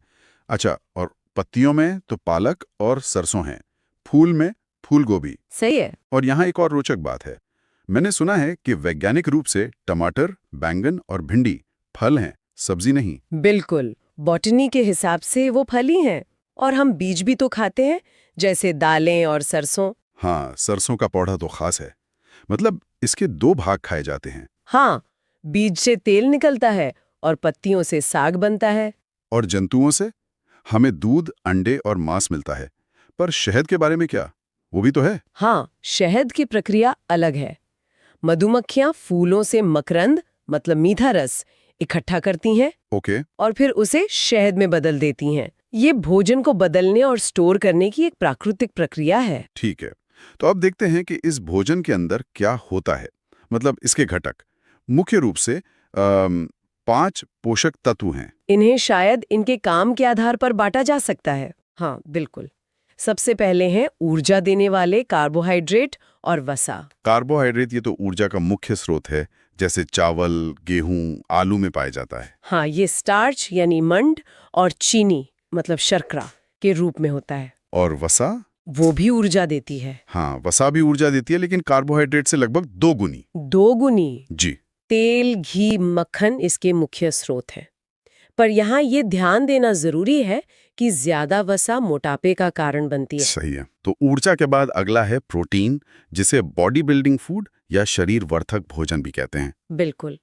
इसका काम है शरीर की वृद्धि और जो टूटी फूटी कोशिकाएं हैं उनकी मरम्मत करना। और इसके अच्छे स्रोत? दालें, सोयाबीन, पनीर और अंडे। सोयाबीन में तो सबसे ज्यादा प्रोटीन होता है। अच्छा। फिर आते हैं विटामिन और खनिज। इन्हें रक्षात्मक भोजन, प्रोटेक्टिव फूड कहा जाता है। हाँ, क्योंकि इनकी जरूरत बहुत कम मात्रा में होती है, पर ये रोगों से लड़ने के लिए अनिवार्य हैं। बिल्कुल। और अंत में 2 सहायक रुक्षांश, मतलब रफिज और जल। रुक्षांश में तो कोई पोषक तत्व नहीं होता, लेकिन ये बिना पचे भोजन को शरीर से बाहर निकालने में मदद करता है। और कब्ज को भी रोकता है। हाँ, और पानी, वो तो पोषक तत्वों को सोखने और शरीर से गंदगी बाहर निकालने में मदद करता है। ठीक है, यहाँ से यह बहुत व्यवहारिक हो जाता है और अक्सर परीक्षाओं में पूछा भी जाता है। हम भोजन में इन पोषक तत्वों का पता कैसे लगा सकते हैं? कोई टेस्ट है? हाँ, बिल्कुल है। स्टार्च के परीक्षण से शुरू करते हैं। आपको बस खाद्य पदार्थ पर तनु आयोडीन विलयन की कुछ बूंदें डालनी है। Dilute iodine solution. जी, तो अगर रंग नीला काला मतलब ब्लू ब्लैक हो जाए? तो स्टार्च मौजूद है, जैसे आलू पर आयोडीन डालने से होता है। हाँ, मैंने स्कूल में किया ये। और प्रोटीन का परीक्षण? प्रोटीन के परीक्षण के लिए खाद्य पदार्थ का पेस्ट बनाकर उसमें 2 बूंद कॉपर सल्फेट कॉपर सल्फेट जी और 10 बूंद कास्टिक सोडा। मिलाना होता है। और इसमें क्या होता है? अगर रंग बैंगनी मतलब वायलेट हो जाए तो प्रोटीन मौजूद है। अच्छा, और वसा का परीक्षण? वो तो सबसे आसान है शायद। वो सबसे आसान है। खाद्य पदार्थ को कागज में लपेटकर बस कुचलना है। और अगर कागज पर तेल का धब्बा, ऑयली पैच आ जाए तो उसमें वसा है, बिल्कुल। तो अब सवाल ये है कि इन सब का क्या मतलब है? अगर लंबे समय तक इन पोषक तत्वों की कमी हो तो क्या होता है? तो उससे अभावजन्य रोग होते हैं, मतलब डेफिशिएंसी डिजीजेस। हर पोषक तत्व की कमी से एक खास बीमारी जुड़ी है। जैसे विटामिन ए की कमी से रतौंधी होती है ना? Night blindness. हाँ, जिसमें रात में कम दिखाई देता है। और विटामिन B1 की कमी से उससे बेरी-बेरी रोग होता है, जिसमें मांसपेशियां बहुत कमजोर हो जाती हैं। विटामिन C की कमी से स्कर्वी होता है, मसूड़ों से खून आना और घाव का देर से भरना। हाँ और विटामिन डी, इसकी कमी से तो रिकेट्स होता। जी, रिकेट्स। इसमें हड्डियां मुलायम होकर मुड़ जाती हैं, खासकर बच्चों में। अब खनिजों की बात करते हैं। कैल्शियम की कमी से हड्डियां और दांत कमजोर होते हैं। बिल्कुल। और आयोडीन की कमी से घेंघा रोग होता है, गोइटा। जिसमें गर्दन की ग्रंथि फूल जाती है। हाँ, और एक बहुत आम समस्या है आयरन की कमी, उससे एनीमिया होता है। एनीमिया मतलब खून की कमी और कमजोरी। पालक, गुड़ और आंवला इसके बहुत अच्छे स्रोत हैं। बिल्कुल। तो इसका समाधान है एक संतुलित आहार, जिसमें सभी पोषक तत्व, वृक्षांश और पानी सही मात्रा में हो। लेकिन क्या सही भोजन लेना ही काफी है, या पकाने का तरीका भी मायने रखता है? नहीं, सिर्फ सही भोजन लेना काफी नहीं है। भोजन पकाने और तैयार करने का तरीका भी बहुत ज्यादा महत्वपूर्ण है। क्यों?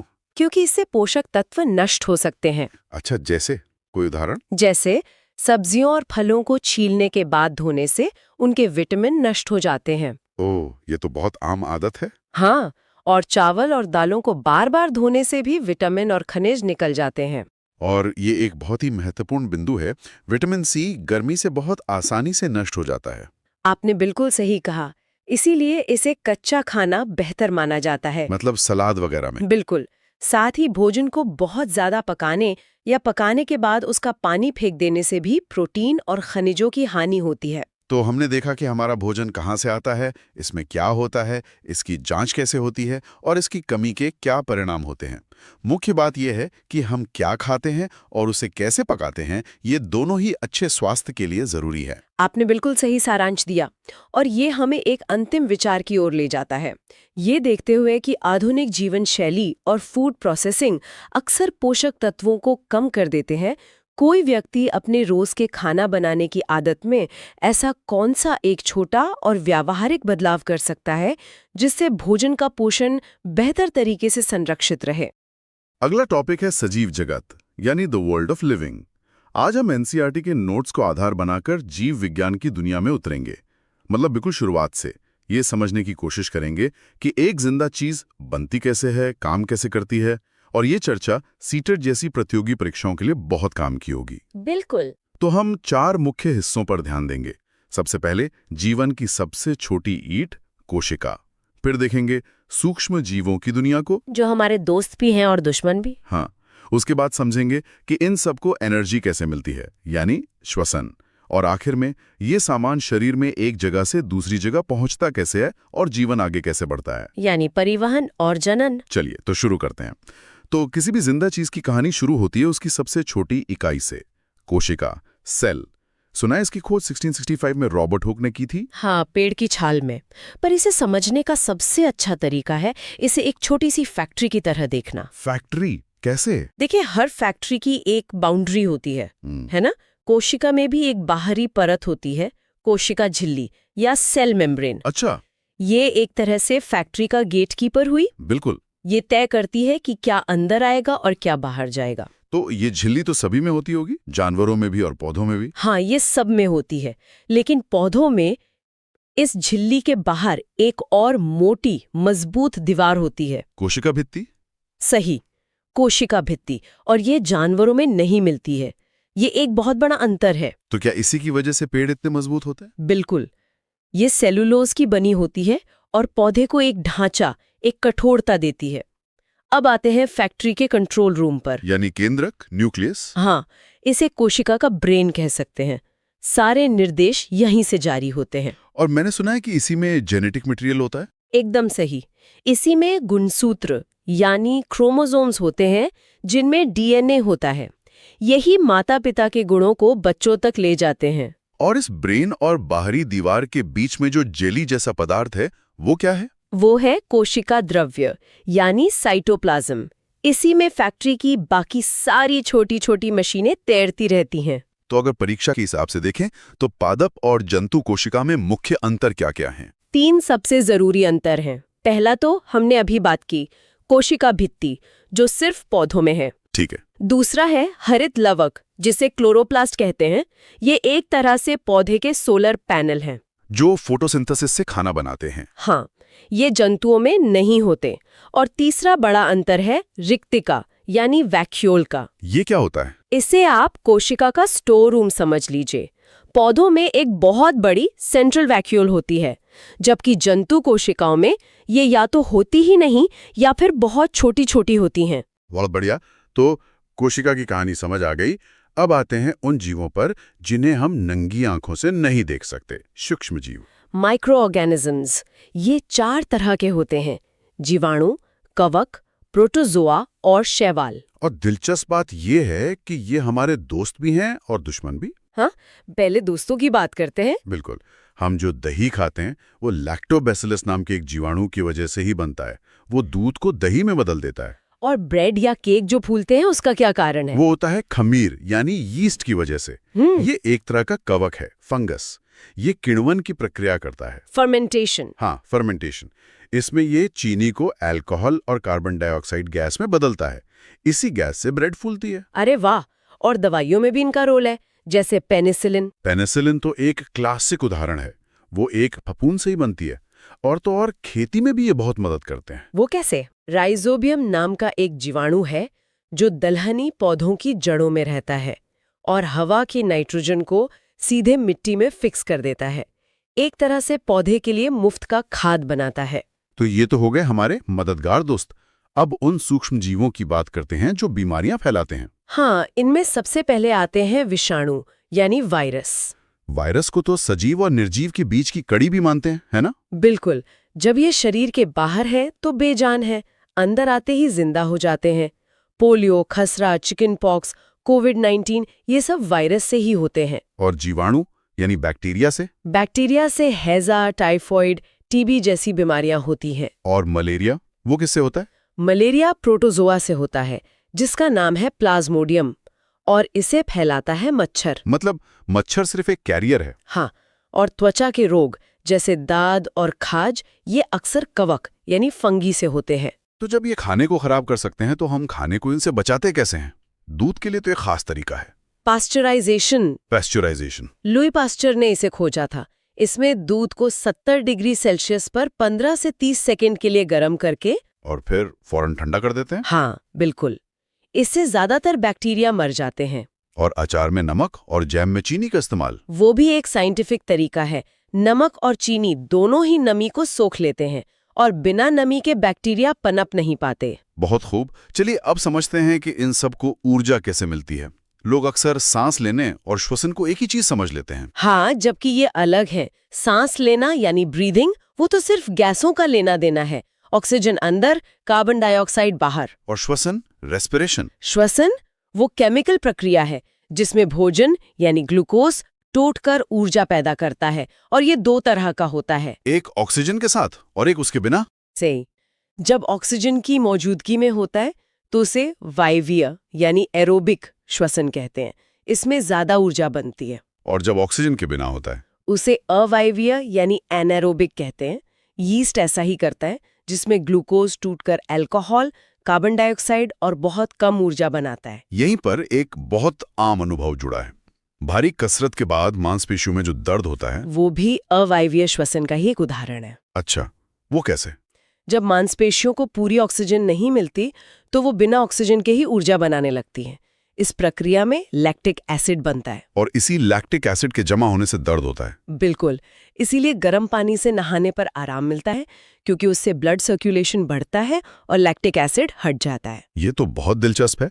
अब एक सवाल जो परीक्षाओं में बहुत आता है, अलग अलग जीव सांस कैसे लेते हैं? इसे एक लिस्ट की तरह याद रखना सबसे आसान है। जैसे हम इंसान फेफड़ों से लेते हैं। हाँ, इंसान, शेर, गाय, ये सब फेफड़ों यानी लंग्स से। मछली पानी में गलफड़ों यानी गिल्स से। और केचुआ? केचुआ अपनी गीली त्वचा से। और कीट जैसे कॉकरोच, उनके शरीर पर छोटे छोटे छेद होते हैं जिन्हें श्वास रंध्र या स्पाइरकल्स कहते हैं, वो उनसे सांस लेते हैं। और पौधे? पौधे अपनी पत्तियों पर मौजूद छोटे छिद्रों से, जिन्हें रंध्र या स्टोमेटा कहते हैं। कमाल है। ठीक है, तो ऑक्सीजन और भोजन शरीर में आ गए, लेकिन उन्हें हर कोशिका तक पहुंचाएगा कौन?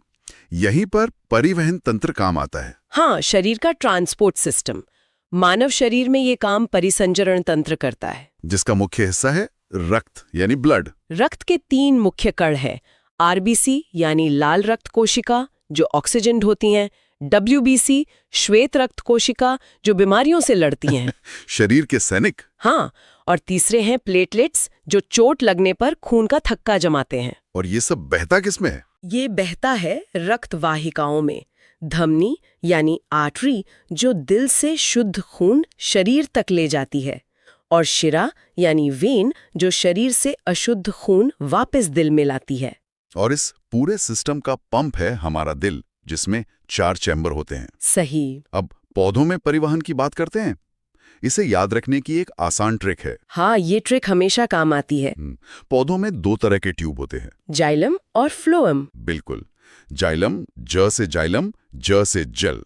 तो जाइलम जड़ों से पानी और खनिज को ऊपर पत्तियों तक ले जाता है। और फ से फ्लोएम, फ से फूड। सही। फ्लोएम पत्तियों में बने भोजन को पौधे के सभी हिस्सों तक पहुंचाता है। इसमें एक और प्रक्रिया का बहुत बड़ा हाथ है, वाष्पोत्सर्जन। ट्रांसपिरेशन। जब पत्तियों से पानी भाप बनकर उड़ता है तो एक सक्शन पुल या खिंचाव पैदा होता है जो पानी को जड़ों से ऊपर खींचने में मदद करता है। बिल्कुल एक स्ट्रॉ की तरह। हाँ, एक तरह से। ठीक है, तो हमारे आज के विषय का आखिरी हिस्सा है जनन, यानी वो प्रक्रिया जिससे जीव अपनी प्रजाति को आगे बढ़ाते हैं। पौधों में ये 2 तरीकों से होता है। एक है अलैंगिक, एसेक्सुअल, जिसमें बीज की जरूरत नहीं पड़ती, जैसे गुलाब की कलम लगाना। हाँ, या आलू से नया पौधा उगाना, या यीस्ट में मुकुलन यानी बडिंग होती है। और दूसरा तरीका है लैंगिक, सेक्सुअल, जो फूलों द्वारा होता है। फूल के नर भाग से परागकण मादा भाग तक पहुंचते हैं। निषेचन के बाद अंडाशय फल में बदल जाता है और बीजांड बीज में। तो जो सेब हम खाते हैं वो तकनीकी रूप से पौधे का पका हुआ अंडाशय है। हाँ, कह सकते हैं। और ये बीज फैलते कैसे हैं? कुछ हवा से, कुछ पानी से और कुछ जंतुओं द्वारा, जैसे कांटेदार बीज जो जानवरों की खाल से चिपक जाते हैं। और जंतुओं में जनन? जंतुओं को 2 मुख्य श्रेणियों में बांटा जाता है। जरायुज, विविपैरस, जो सीधे बच्चे देते हैं जैसे मनुष्य, गाय, कुत्ता। और दूसरे जो अंडे देते हैं। में कहते हैं अंडप्रजक, ओविपेरस, जैसे पक्षी, मेंढक, छिपकली। यहीं पर एक और दिलचस्प प्रक्रिया आती है, कायांतरण, मेटामॉर्फोसिस। हाँ, जैसे टैडपोल का पूरी तरह बदलकर वयस्क मेंढक बन जाना।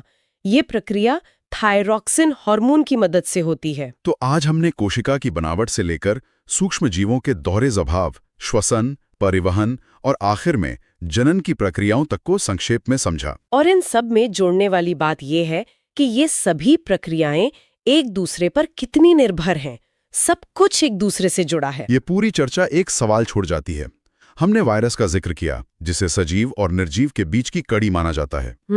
तो सोचने वाली बात यह है कि जीवन की इस जटिल और एक दूसरे से जुड़ी परिभाषा में एक वायरस आखिर कहाँ फिट होता है। आज हम विज्ञान के कुछ ऐसे कॉन्सेप्ट्स पर बात करेंगे जो बुनियादी तो हैं पर असल में हमारे चारों ओर की दुनिया को चलाते हैं। बिल्कुल। हमारे पास एनसीईआरटी की कक्षा 6, 7 और 8 की केमिस्ट्री की किताबों पर आधारित कुछ नोट्स हैं। हाँ। ये नोट्स खासतौर पर प्रतियोगी परीक्षाओं के लिए तैयार किए गए हैं, तो हम भी कोशिश करेंगे कि हर बात एकदम सटीक और काम की हो। बिल्कुल, ये वो आइडियाज हैं जो हमारी रोज की जिंदगी में घुले मिले हैं।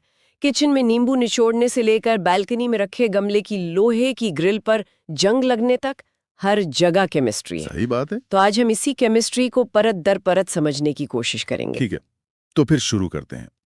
सबसे पहला और सबसे जरूरी टॉपिक है अम्ल, क्षारक और लवण, यानी एसिड्स, बेसिस एंड सॉल्ट्स। सुनने में स्कूल की क्लास जैसा लगता है। हाँ, पर ये है बड़े कमाल का। तो अम्ल यानी एसिड्स, नोट्स में सबसे पहली बात लिखी है कि इनका स्वाद खट्टा होता है।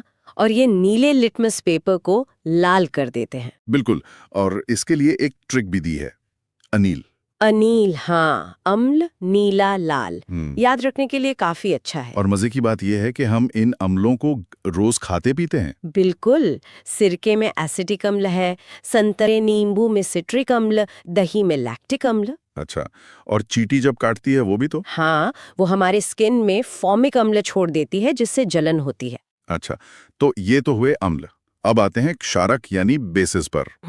नोट्स कहते हैं कि ये स्वाद में कड़वे होते हैं और छूने में साबुन जैसे चिकने। और ये अम्ल का ठीक उल्टा काम करते हैं, मतलब लाल लिटमस को नीला कर देते हैं। इसकी भी एक ट्रिक है, छलनी। छलनी यानी क्षार लाल को नीला करता है। सही है। जैसे बेकिंग सोडा। हाँ, या मिल्क ऑफ मैग्नीशिया। यहीं पर एक बहुत जरूरी बात आती है। हम हर चीज को चख कर तो नहीं देख सकते कि वो अम्ल है या क्षारक। नहीं, बिल्कुल नहीं, कुछ बहुत खतरनाक भी हो सकते हैं। तो फिर इसीलिए हमें जरूरत पड़ती है सूचकों की, इंडिकेटर्स की। इंडिकेटर्स। हाँ, ये ऐसे पदार्थ हैं जो अम्ल या क्षारक के संपर्क में आने पर अपना रंग बदल लेते हैं। लिटमस ऐसा ही एक प्राकृतिक सूचक है जो लाइकेन नाम के एक खास पौधे से मिलता है। और नोट्स में कुछ और भी सूचकों का जिक्र है जो अक्सर पूछे जाते हैं, जैसे हल्दी। हल्दी तो हर किचन में होती है। हाँ, तो कभी कपड़ों पर हल्दी का दाग लगा हो और उस पर साबुन रगड़ दें तो वो लाल हो जाता है। बिल्कुल, क्योंकि साबुन एक क्षारक होता है। अच्छा, हल्दी क्षारक के संपर्क में आते ही लाल हो जाती है, जबकि अम्ल के साथ वो पीली ही रहती है। और गुड़हल के फूल। गुड़हल पे फूल का रस भी एक सूचक है। वो अम्ल के साथ गहरा गुलाबी या मजेंटा, हाँ, और क्षारक के साथ हरा रंग देता है। और एक सिंथेटिक इंडिकेटर का भी जिक्र है, फिनोल्फ्थेलीन। फिनोल्फ्थलीन, हाँ, ये लैब में बनाया जाता है। इसकी क्या खासियत है? इसकी खासियत ये है कि ये अम्ल में बिल्कुल रंगहीन रहता है, पानी जैसा, लेकिन जैसे ही इसमें एक बूंद भी क्षारक की डाली जाती है तुरंत गुलाबी हो जाता है, जादू जैसा लगता है। बिल्कुल। तो जब ये अम्ल और क्षारक जो एक दूसरे से इतने अलग हैं आपस में मिलते हैं तो क्या होता है? एक बहुत ही दिलचस्प प्रक्रिया होती है जिसे हम उदासीनीकरण यानी न्यूट्रलाइजेशन कहते हैं। न्यूट्रलाइजेशन मतलब एक दूसरे को न्यूट्रल कर देते हैं। एकदम।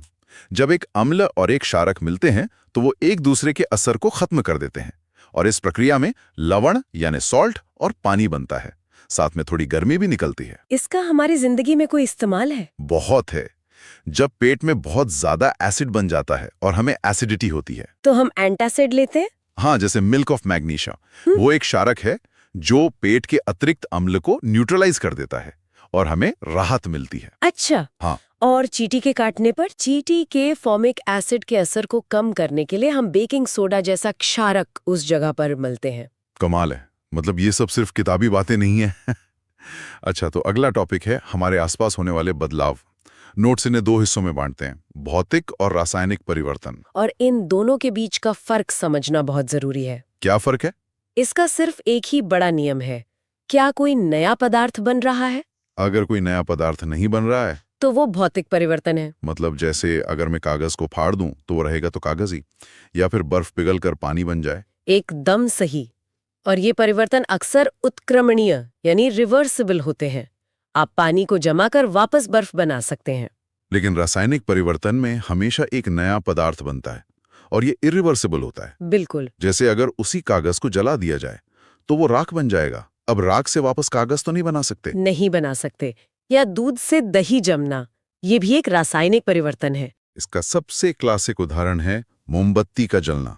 हाँ, इसमें दोनों परिवर्तन एक साथ होते हैं। मतलब मोम का पिघलना हो गया भौतिक परिवर्तन, क्योंकि वो पिघला हुआ मोम ठंडा होकर वापस ठोस मोम बन सकता है। और मोमबत्ती की लौ में बत्ती का जलना वो हुआ रासायनिक। हाँ, क्योंकि वहां मोम जलकर ऊष्मा, प्रकाश और कार्बन डाइऑक्साइड जैसी नई चीजों में बदल रहा है। समझ गया।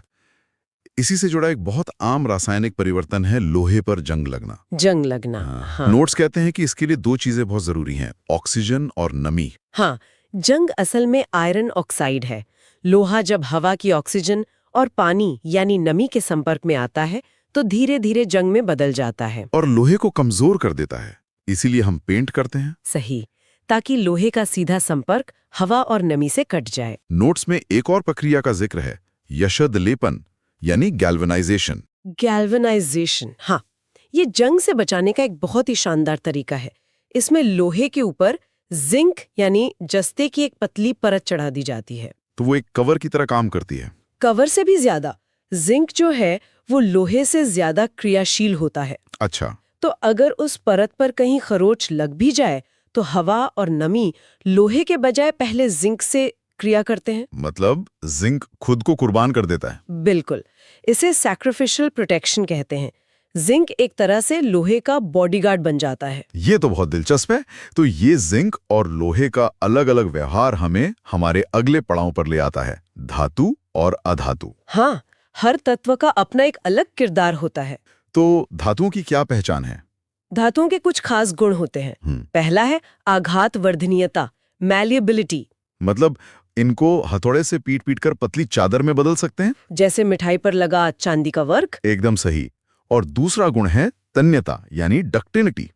मतलब इन्हें खींचकर पतले तार बनाए जा सकते हैं। बिल्कुल, जैसे कॉपर के तार। इसके अलावा ये ध्वनित यानी सोनोरस होते हैं। टकराने पर आवाज करते हैं, जैसे मंदिर की घंटी। हाँ, और ये ऊष्मा और विद्युत के अच्छे सुचालक होते हैं। लेकिन कुछ अपवाद भी हैं। अपवाद तो हमेशा पूछे जाते हैं, जैसे पारा यानी मर्क्यूरी है तो धातु, पर कमरे के तापमान पर तरल अवस्था में रहता है। और सोडियम और पोटेशियम, वो इतने मुलायम होते हैं कि उन्हें पनीर की तरह चाकू से काटा जा सकता है। ये तो हुए भौतिक गुण, लेकिन असली अंतर इनके रासायनिक व्यवहार में है। अच्छा, एक बहुत सीधा सा नियम है, धातु के ऑक्साइड क्षारीय यानी बेसिक होते हैं। मतलब वो लाल लिटमस को नीला कर देंगे। हाँ, और अधातु के ऑक्साइड इसके ठीक उल्टे अम्लीय यानी एसिडिक होते हैं। वो नीले लिटमस को लाल कर देंगे। ये तो वापस हमारे पहले टॉपिक से जुड़ गया। सही पकड़ा। और यहीं पर एक और जबरदस्त कॉन्सेप्ट आता है, विस्थापन अभिक्रिया, डिस्प्लेसमेंट रिएक्शन। इसे आप रासायनिक दुनिया की दादागिरी कह रही थी। हाँ, दादागिरी ही है। वो कैसे? इसका सीधा सा नियम है, ज्यादा क्रियाशील धातु कम क्रियाशील धातु को उसके लवण के घोल से लौट मारकर बाहर निकाल देती है। बिल्कुल, और खुद उसकी जगह ले लेती है। जिंक लोहे से ज्यादा ताकतवर है और लोहा कॉपर से। इसका कोई उदाहरण? सबसे मशहूर उदाहरण है कॉपर सल्फेट के नीले घोल में लोहे की कील डालना। अच्छा, वो नीले रंग का घोल। हाँ, जब आप उसमें लोहे की कील डालते हैं तो कुछ देर बाद वो नीला रंग फीका पड़कर हरा होने लगता है। और कील के ऊपर? कील के ऊपर तांबे की एक भूरी परत जम जाती है। ऐसा क्या हुआ? क्योंकि लोहा कॉपर से ज्यादा क्रियाशील है। उसने घोल में से कॉपर को विस्थापित कर दिया, उसे बाहर निकाल दिया और खुद सल्फेट के साथ जुड़कर आयरन सल्फेट बना लिया, जिसका रंग हरा होता है। और बेचारा कॉपर कील के ऊपर जमा हो गया। समझ गया। ये तो वाकई एक पावर गेम है। अच्छा, कुछ धातुओं और अधातुओं को रखने का तरीका भी बहुत खास होता है। हाँ, जैसे फास्फोरस, जो एक अधातु है, उसे पानी में रखा जाता है, और सोडियम धातु को मिट्टी के तेल में। ऐसा क्यों? क्योंकि ये दोनों बहुत ज्यादा क्रियाशील हैं। फास्फोरस हवा के संपर्क में आते ही जल उठता है, इसलिए उसे हवा से बचाने के लिए पानी में रखते हैं। हाँ, और सोडियम तो और भी खतरनाक है। वो हवा और पानी दोनों के साथ धमाके के साथ प्रतिक्रिया करता है। अच्छा, इसलिए उसे केरोसिन में डुबोकर रखा जाता है ताकि उसका संपर्क दोनों से कटा रहे। हमने अब तक कुदरती तौर पर मिलने वाले पदार्थों की बात की, पर इंसान ने भी तो अपनी जरूरत के हिसाब से कई नए पदार्थ बनाए हैं। तो अगला टॉपिक है संश्लेषित रेशे और प्लास्टिक। हाँ, ये वो मटेरियल्स हैं जिन्होंने हमारी जिंदगी को पूरी तरह बदल दिया है। इसमें सबसे पहले आता है रेयॉन। रेयॉन, इसे कृत्रिम रेशम कहते हैं। Artificial silk. हाँ, क्योंकि इसकी चमक और बनावट रेशम जैसी होती है, लेकिन ये बनता लकड़ी की लुगदी से है। लेकिन नायलॉन, नोट्स कहते हैं कि ये पहला पूरी तरह से संश्लेषित रेशा था। नायलॉन एक गेम चेंजर था। इसे कोयले, पानी और हवा से बनाया गया था। मतलब किसी पौधे या जानवर पर निर्भरता नहीं। और ये बहुत मजबूत था, है ना? इतना मजबूत कि इससे द्वितीय विश्व युद्ध में पैराशूट और रस्सियां बनाई गईं। और फिर आया पॉलिएस्टर। पॉलिएस्टर, इसकी सबसे बड़ी खूबी थी कि इसमें आसानी से सिलवटें नहीं पड़ती थीं। वॉश एंड वियर का कॉन्सेप्ट इसी ने पॉपुलर किया। और आजकल की पीईटी बोतलें भी तो। हाँ, वो भी एक तरह का पॉलिएस्टर ही है। और एक और है एक्रिलिक, जिसे कृत्रिम ऊन कहते हैं। हाँ, ये ऊन का सस्ता और हल्का विकल्प है। सर्दियों में जो बहुत से रंग बिरंगे और हल्के स्वेटर या शॉल मिलते हैं, वो अक्सर एक्रिलिक के ही बने होते हैं। रेशो के बाद अब बात करते हैं प्लास्टिक के। नोट्स में ये 2 तरह के बताए गए हैं, थर्मोप्लास्टिक और थर्मोसेटिंग। इनके नाम थोड़े मिलते जुलते हैं, इनमें फर्क क्या है? फर्क बहुत बड़ा है।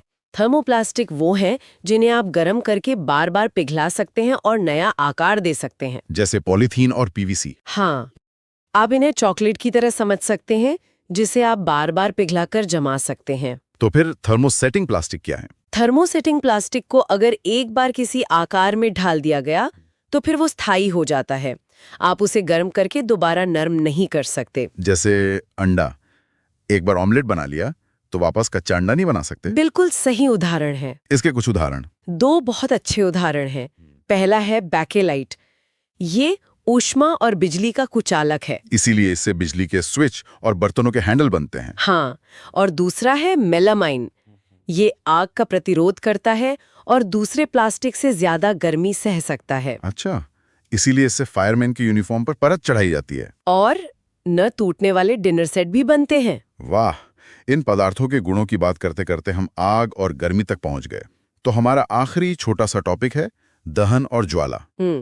एक सवाल जो हमेशा पूछा जाता है, मोमबत्ती की ज्वाला का कौन सा हिस्सा सबसे गर्म होता है? सबसे बाहरी क्षेत्र, जो हल्के नीले रंग का होता है। ऐसा क्यों? क्योंकि उस हिस्से को जलने के लिए भरपूर ऑक्सीजन मिलती है, जिससे वहां पूर्ण दहन होता है। और जहां दहन पूरा होता है वहां सबसे ज्यादा गर्मी पैदा होती है। एकदम।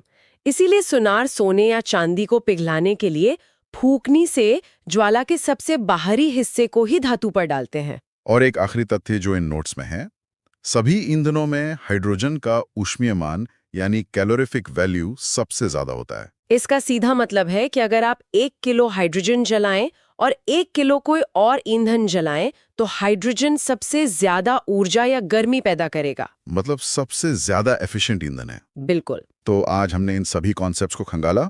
हमने देखा कि कैसे अम्ल और क्षारक हमारे किचन से लेकर पेट तक में काम करते हैं। कैसे मोमबत्ती का जलना भौतिक और रासायनिक दोनों बदलावों का संगम है। हाँ, और कैसे धातुओं की दादागिरी से लेकर प्लास्टिक के अणुओं की बनावट तक हर चीज के पीछे कुछ बुनियादी नियम काम कर रहे हैं। बिल्कुल।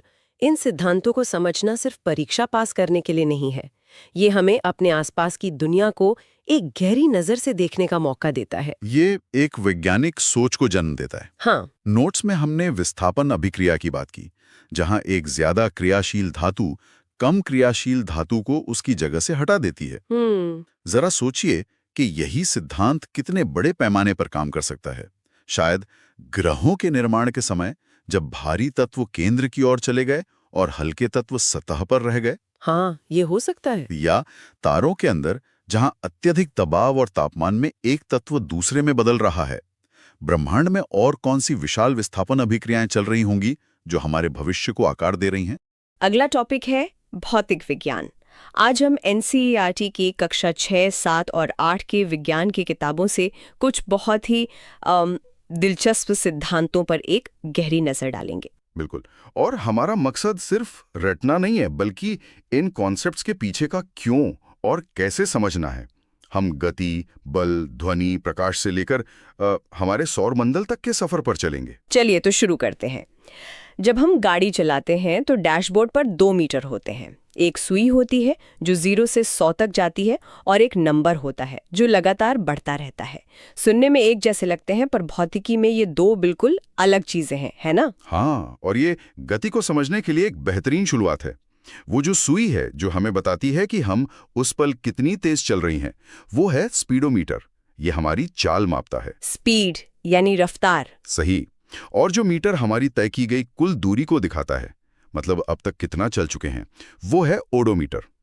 चाल का सीधा सा सूत्र है, तय की गई दूरी को लगे हुए समय से भाग दे दो। ठीक है, तो एक बताता है अभी की रफ्तार और दूसरा अब तक का सफर।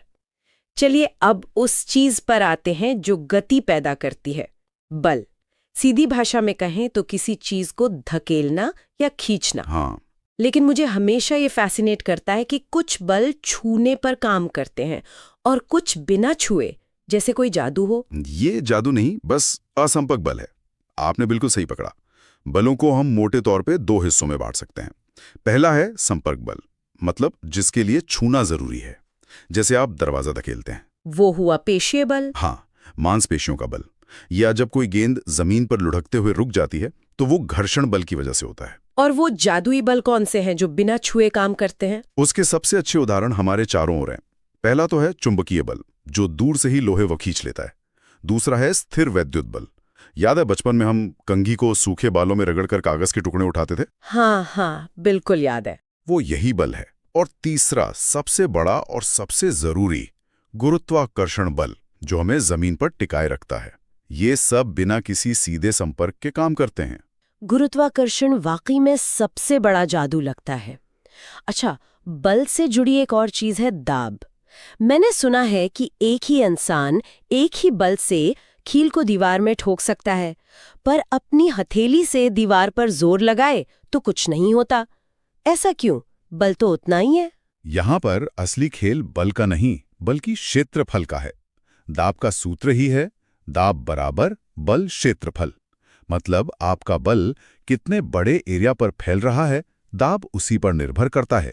अच्छा, जब आप कील ठोकते हैं तो आपका सारा बल कील की नुकी ही नोक, यानी बहुत ही छोटे क्षेत्रफल पर कॉन्सेंट्रेट हो जाता है। इससे दाब इतना बढ़ जाता है कि कील दीवार में घुस जाती है। अच्छा, तो स्कूल बैग की पट्टियों को चौड़ा बनाने के पीछे भी यही लॉजिक है। बिल्कुल। अगर बैग की पट्टियां पतली होंगी तो सारा वजन एक छोटे से क्षेत्रफल पर पड़ेगा और कंधों पर दाब बहुत ज्यादा होगा। पट्टियों को चौड़ा करने से वही वजन ज्यादा क्षेत्रफल पर फैल जाता है, जिससे दाब कम हो जाता है। हमने संपर्क बल में घर्षण का जिक्र किया था। ये एक ऐसा बल है जो हमेशा गति का दुश्मन लगता है, पर क्या ये सच में हमारा दुश्मन है? इसे ऐसे सोचिए कि घर्षण गति पर लगने वाला एक यूनिवर्सल टैक्स है। आप इसके बिना कोई काम नहीं कर सकते और आपको हमेशा इसकी कीमत चुकानी पड़ती है। वाह, यूनिवर्सल टैक्स, ये तो बढ़िया एनालॉजी है। तो ये दोस्त भी है और दुश्मन भी। हाँ, दोनों हैं। दोस्त कैसे है ये तो साफ है, इसके बिना हम चल नहीं पाते, गाड़ियों में ब्रेक नहीं लगते, हम कुछ लिख भी नहीं पाते। सही कहा। और दुश्मन इसलिए है क्योंकि यही टैक्स हमारी ऊर्जा बर्बाद करता है और मशीनों को घिसता है। किसी मशीन को चलाने के लिए हमें लगातार घर्षण के खिलाफ ऊर्जा लगानी पड़ती है। तो इंजीनियर इस टैक्स को मैनेज कैसे करते हैं? इसे कम या ज्यादा कैसे किया जा सकता है? जैसे तेल या ग्रीस का इस्तेमाल करते हैं। मुझे याद है बचपन में मेरी साइकिल की चेन उफ कितनी आवाज करती थी। कुछ बूंदे तेल डालते ही वो शांत हो गई। और तेज भी हो गई होगी। हाँ, दोगुनी तेज लगने लगी। वो घर्षण कम करने का मेरा पहला प्रैक्टिकल सबक था। मशीनों में बॉल बेरिंग भी यही काम करते हैं। और इसे बढ़ाने के लिए, जैसे टायरों में होता है। हाँ, पकड़ मजबूत करने के लिए हम सतह को खुरदुरा बनाते हैं, जैसे टायरों में खांचे बनाए जाते हैं या जूतों के सोल खुरदरे होते हैं। एक और दिलचस्प बात है, जब कोई चीज लुढ़कती है तो उसमें सबसे कम घर्षण होता है, जिसे लोटने घर्षण कहते हैं। मतलब रोलिंग फ्रिक्शन। हाँ, किसी चीज को घसीटने से ये बहुत कम होता है। इसीलिए भारी सूटकेस में पहिए लगे होते हैं। तो बल से हम पहुंचे घर्षण तक। अब एक और विषय पर आते हैं जो हमारे आसपास हर वक्त मौजूद है, ध्वनि। हम जानते हैं कि ये कंपन से पैदा होती है और इससे चलने के लिए कोई ना कोई माध्यम चाहिए। हवा, पानी या कोई ठोस चीज। हाँ, और ये वैक्यूम में नहीं चल सकती। पर मुझे हमेशा ये कंफ्यूज करता है कि कुछ आवाजें मोटी होती हैं और कुछ पतली। इसका क्या कारण है? इसका राज छिपा है ध्वनि की आवृत्ति में, जिसे हम हर्ट्ज में मापते हैं। आवृत्ति का मतलब है कि ध्वनि का स्रोत 1 सेकंड में कितनी बार कंपन कर रहा है। यही आवृत्ति आवाज का तरत्व यानी पिच तय करती है। तो जितनी ज्यादा आवृत्ति, आवाज उतनी ही पतली। बिल्कुल, जैसे मच्छर के भिनभिनाने की आवाज बहुत पतली होती है और शेर की दहाड़ मोटी। तो इसका मतलब मच्छर के पंख शेर के वोकल कॉर्ड से कहीं ज्यादा तेजी से कंपन करते हैं। बिल्कुल सही पकड़ा आपने। इसीलिए मच्छर की आवाज का तरत्व बहुत ज्यादा होता है। इसी तरह महिलाओं की आवाज की आवृत्ति पुरुषों से ज्यादा होती है, इसलिए उनकी आवाज पतली होती है। ठीक है, ये तो हुई आवाज की पतली मोटी बात, पर आवाज तेज या धीमी कैसे होती है? जब मैं स्पीकर का वॉल्यूम बढ़ाती हूँ तो मैं क्या बदल रही हूँ? तब आप बदल रहे हैं आयाम, यानी एम्पलीट्यूड। एम्पलीट्यूड का मतलब है कंपन कितना बड़ा या मजबूत है। जितना बड़ा आयाम उतनी ही तेज आवाज। इसे हम डेसिबल में मापते हैं। 80 डेसिबल से ज्यादा का शोर कानों के लिए हानिकारक होता है ना? हाँ, और मजे की बात यह है कि हमारी दुनिया ऐसी बहुत सी आवाजों से भरी है जिन्हें हम सुन ही नहीं सकते। इंसान के कान सिर्फ 20 हर्ट्ज से 20,000 हर्ट्ज की सीमा में ही सुन सकते हैं। मतलब हमारे लिए जो पूरी तरह शांत है, हो सकता है वहां बहुत शोर हो। हाँ बिल्कुल। 20,000 हर्ट्ज से ऊपर की ध्वनि को पराश्रव्य यानी अल्ट्रासोनिक कहते हैं। कुत्ते इसे सुन सकते हैं और चमगादड़ तो इसका इस्तेमाल रात में रास्ता खोजने के लिए करते हैं। अच्छा। और 20 हर्ट्ज से नीचे की ध्वनि अपश्रव्य इंफ्रासोनिक कहलाती है, जिसे हाथी और व्हेल जैसे बड़े जानवर महसूस कर सकते हैं। ध्वनि के बाद अब आते हैं प्रकाश पर। प्रकाश हमेशा सीधी रेखा में चलता है, ये तो हम जानते हैं, लेकिन दर्पण कैसे काम करते हैं, खासकर अवतल और उत्तल दर्पण, इनके इस्तेमाल बिल्कुल उल्टे हैं। हाँ, एक का इस्तेमाल दांत देखने के लिए तो दूसरे का गाड़ी चलाने के लिए। ऐसा क्यों?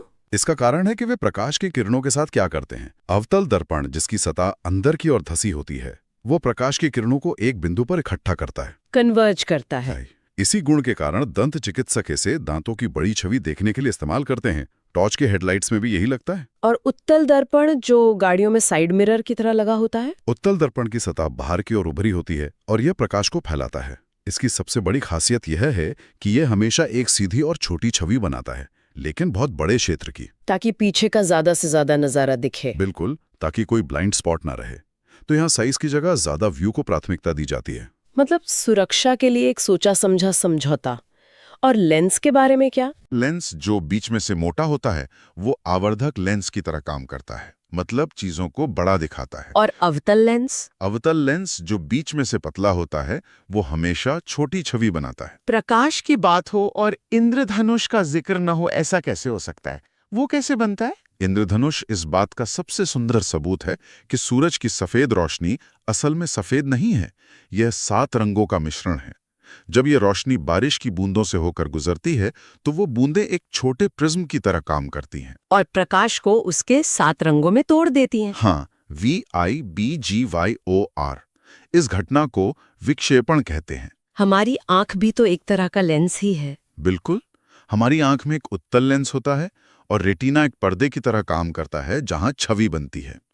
और इसी दृष्टि के महत्व को समझते हुए लुई ब्रेल ने नेत्रहीनों के लिए ब्रेल लिपि बनाई, जो एक क्रांतिकारी आविष्कार था। प्रकाश और ध्वनि से आगे बढ़कर बिजली की बात करते हैं। हमारे घरों में एक छोटा सा उपकरण लगा होता है जिसे फ्यूज कहते हैं, या आजकल MCB। इसे सुरक्षा उपकरण क्यों कहा जाता है? फ्यूज एक हीरो की तरह है। ये एक ऐसा तार होता है जिसे जानबूझकर कमजोर बनाया जाता है, यानी उसका गलनांक मेल्टिंग पॉइंट बहुत कम होता है। अच्छा। तो जब भी सर्किट में जरूरत से ज्यादा करंट आता है, जिसे हम ओवरलोडिंग कहते हैं, तो ये तार गर्म होकर पिघल जाता है। और इसके पिघलने से क्या होता है? इसके पिघलते ही सर्किट टूट जाता है और बिजली का प्रवाह रुक जाता है। ये हमारे महंगे उपकरणों को जलने से बचाता है और शॉर्ट सर्किट से होने वाली आग को भी रोकता है। ये तो हुआ बिजली का तापीय प्रभाव। इसका एक चुंबकीय प्रभाव भी है ना? हाँ, और ये एक बहुत बड़ी खोज थी जिसे हैंस क्रिश्चियन ऑस्टेड ने संयोग से खोजा था। उन्होंने देखा कि जब किसी तार से बिजली गुजरती है तो वो एक चुंबक की तरह व्यवहार करने लगता है। तो क्या हम बिजली से अस्थायी चुंबक बना सकते हैं? बिल्कुल, इसी सिद्धांत पर विद्युत चुंबक यानी इलेक्ट्रोमैग्नेट काम करते हैं। कबाड़ खानों में बड़ी बड़ी क्रेनें इसी का इस्तेमाल करके लोहे का भारी सामान उठाती हैं। बिजली चालू तो चुंबक चालू, और बिजली बंद तो चुंबक बंद। सही। हमारे घर की बिजली की घंटी भी इसी सिद्धांत पर काम करती है। कमाल है। चलिए अब कुछ बड़ी प्राकृतिक घटनाओं पर आते हैं। आकाशीय बिजली और भूकंप, इनसे बचने के क्या उपाय हैं? आकाशीय बिजली बादलों में आवेश यानी चार्ज इकट्ठा होने से बनती है। ऊंची इमारतों को बचाने के लिए तड़ित चालक लगाया जाता है। Lightning conductor. हाँ, ये एक धातु की छड़ होती है जो बिजली को एक सुरक्षित रास्ता देती है ताकि वो इमारत को नुकसान पहुंचाए बिना सीधे जमीन में चली जाए। और भूकंप, उसे कैसे मापते हैं? भूकंप की तरंगों को सिस्मोग्राफ से रिकॉर्ड किया जाता है और उसकी तीव्रता को रिएक्टर पैमाने पर मापा जाता है। ये पैमाना बहुत दिलचस्प है। इस पर हर अगला अंक पिछले अंक से 10 गुना ज्यादा शक्तिशाली होता है। मतलब 7 की तीव्रता का भूकंप 6 से 10 गुना ज्यादा विनाशकारी है। हाँ, बिल्कुल। अब अंत में चलते हैं अपने घर यानी सौरमंडल की ओर। हम बचपन से सुनते आए हैं कि ध्रुव तारा हमेशा उत्तर दिशा में होता है, पर क्यों? वो अपनी जगह से हिलता क्यों नहीं? इसका कारण बहुत सरल और सुंदर है। ध्रुव तारा लगभग पृथ्वी की घूमने वाली धुरी यानी एक्सिस की सीध में है। कल्पना कीजिए कि आप एक गोल घूमने वाले झूले पर बैठे हैं। ठीक है। आपको बाहर की हर चीज घूमती हुई दिखेगी सिवाय उस एक बिंदु के जो ठीक आपके सिर के ऊपर झूले की धुरी की सीध में है। ध्रुव तारा वही बिंदु है। ये तो दिशा खोजने का एक प्राकृतिक जीपीएस है। ग्रहों के बारे में भी कुछ रोचक तथ्य हैं, जैसे शुक्र सूरज के सबसे करीब न होते हुए भी सबसे गर्म क्यों है? ये वायुमंडल की ताकत का एक बेहतरीन उदाहरण है। शुक्र का वायुमंडल कार्बन डाइऑक्साइड से भरा है, जो गर्मी को एक मोटे कंबल की तरह पकड़ लेता है। इसे run away green house effect कहते हैं। अच्छा, और इसकी एक और खास बात है कि ये पूर्व से पश्चिम की ओर घूमता है। हाँ, बाकी ग्रहों से उल्टा। और शनि के बारे में जो कहा जाता है कि वो पानी पर तैर सकता है, क्या ये सच है? हाँ, ये एक मजेदार तथ्य है। शनि का औसत घनत्व पैनी से भी कम है। इसका मतलब है कि अगर हम कल्पना करें कि कोई इतना बड़ा महासागर है जिसमें शनि को रखा जा सके, तो वो उसमें तैरने लगेगा। तो ये थी भौतिक विज्ञान के कुछ मुख्य सिद्धांतों की हमारी खोज। हमने गति, बल, ध्वनि, प्रकाश, बिजली और सौर मंडल को समझा। और हमने देखा कि ये सिर्फ किताबी बातें नहीं हैं। चाहे वो कार का साइड मिरर हो, फ्यूज का काम करना हो या सूटकेस में लगे पहिए हों, इन सभी के पीछे भौतिकी के ठोस सिद्धांत हैं। बिल्कुल। यहाँ हम श्रोताओं के लिए एक सवाल छोड़ जाते हैं। हमने बात की कि शनि का घनत्व पानी से भी कम है। ये एक दिलचस्प सवाल खड़ा करता है। हम उन ग्रहों के घनत्व जैसे गुणों को कैसे मापते हैं जो हमसे लाखों किलोमीटर दूर हैं, बिना उन पर कोई अंतरिक्ष यान उतारे या उनका कोई टुकड़ा लिए? सोचिएगा। वीडियो पसंद आई हो तो वीडियो को लाइक कीजिए, कमेंट कीजिए, शेयर कीजिए और चैनल को सब्सक्राइब जरूर कीजिए।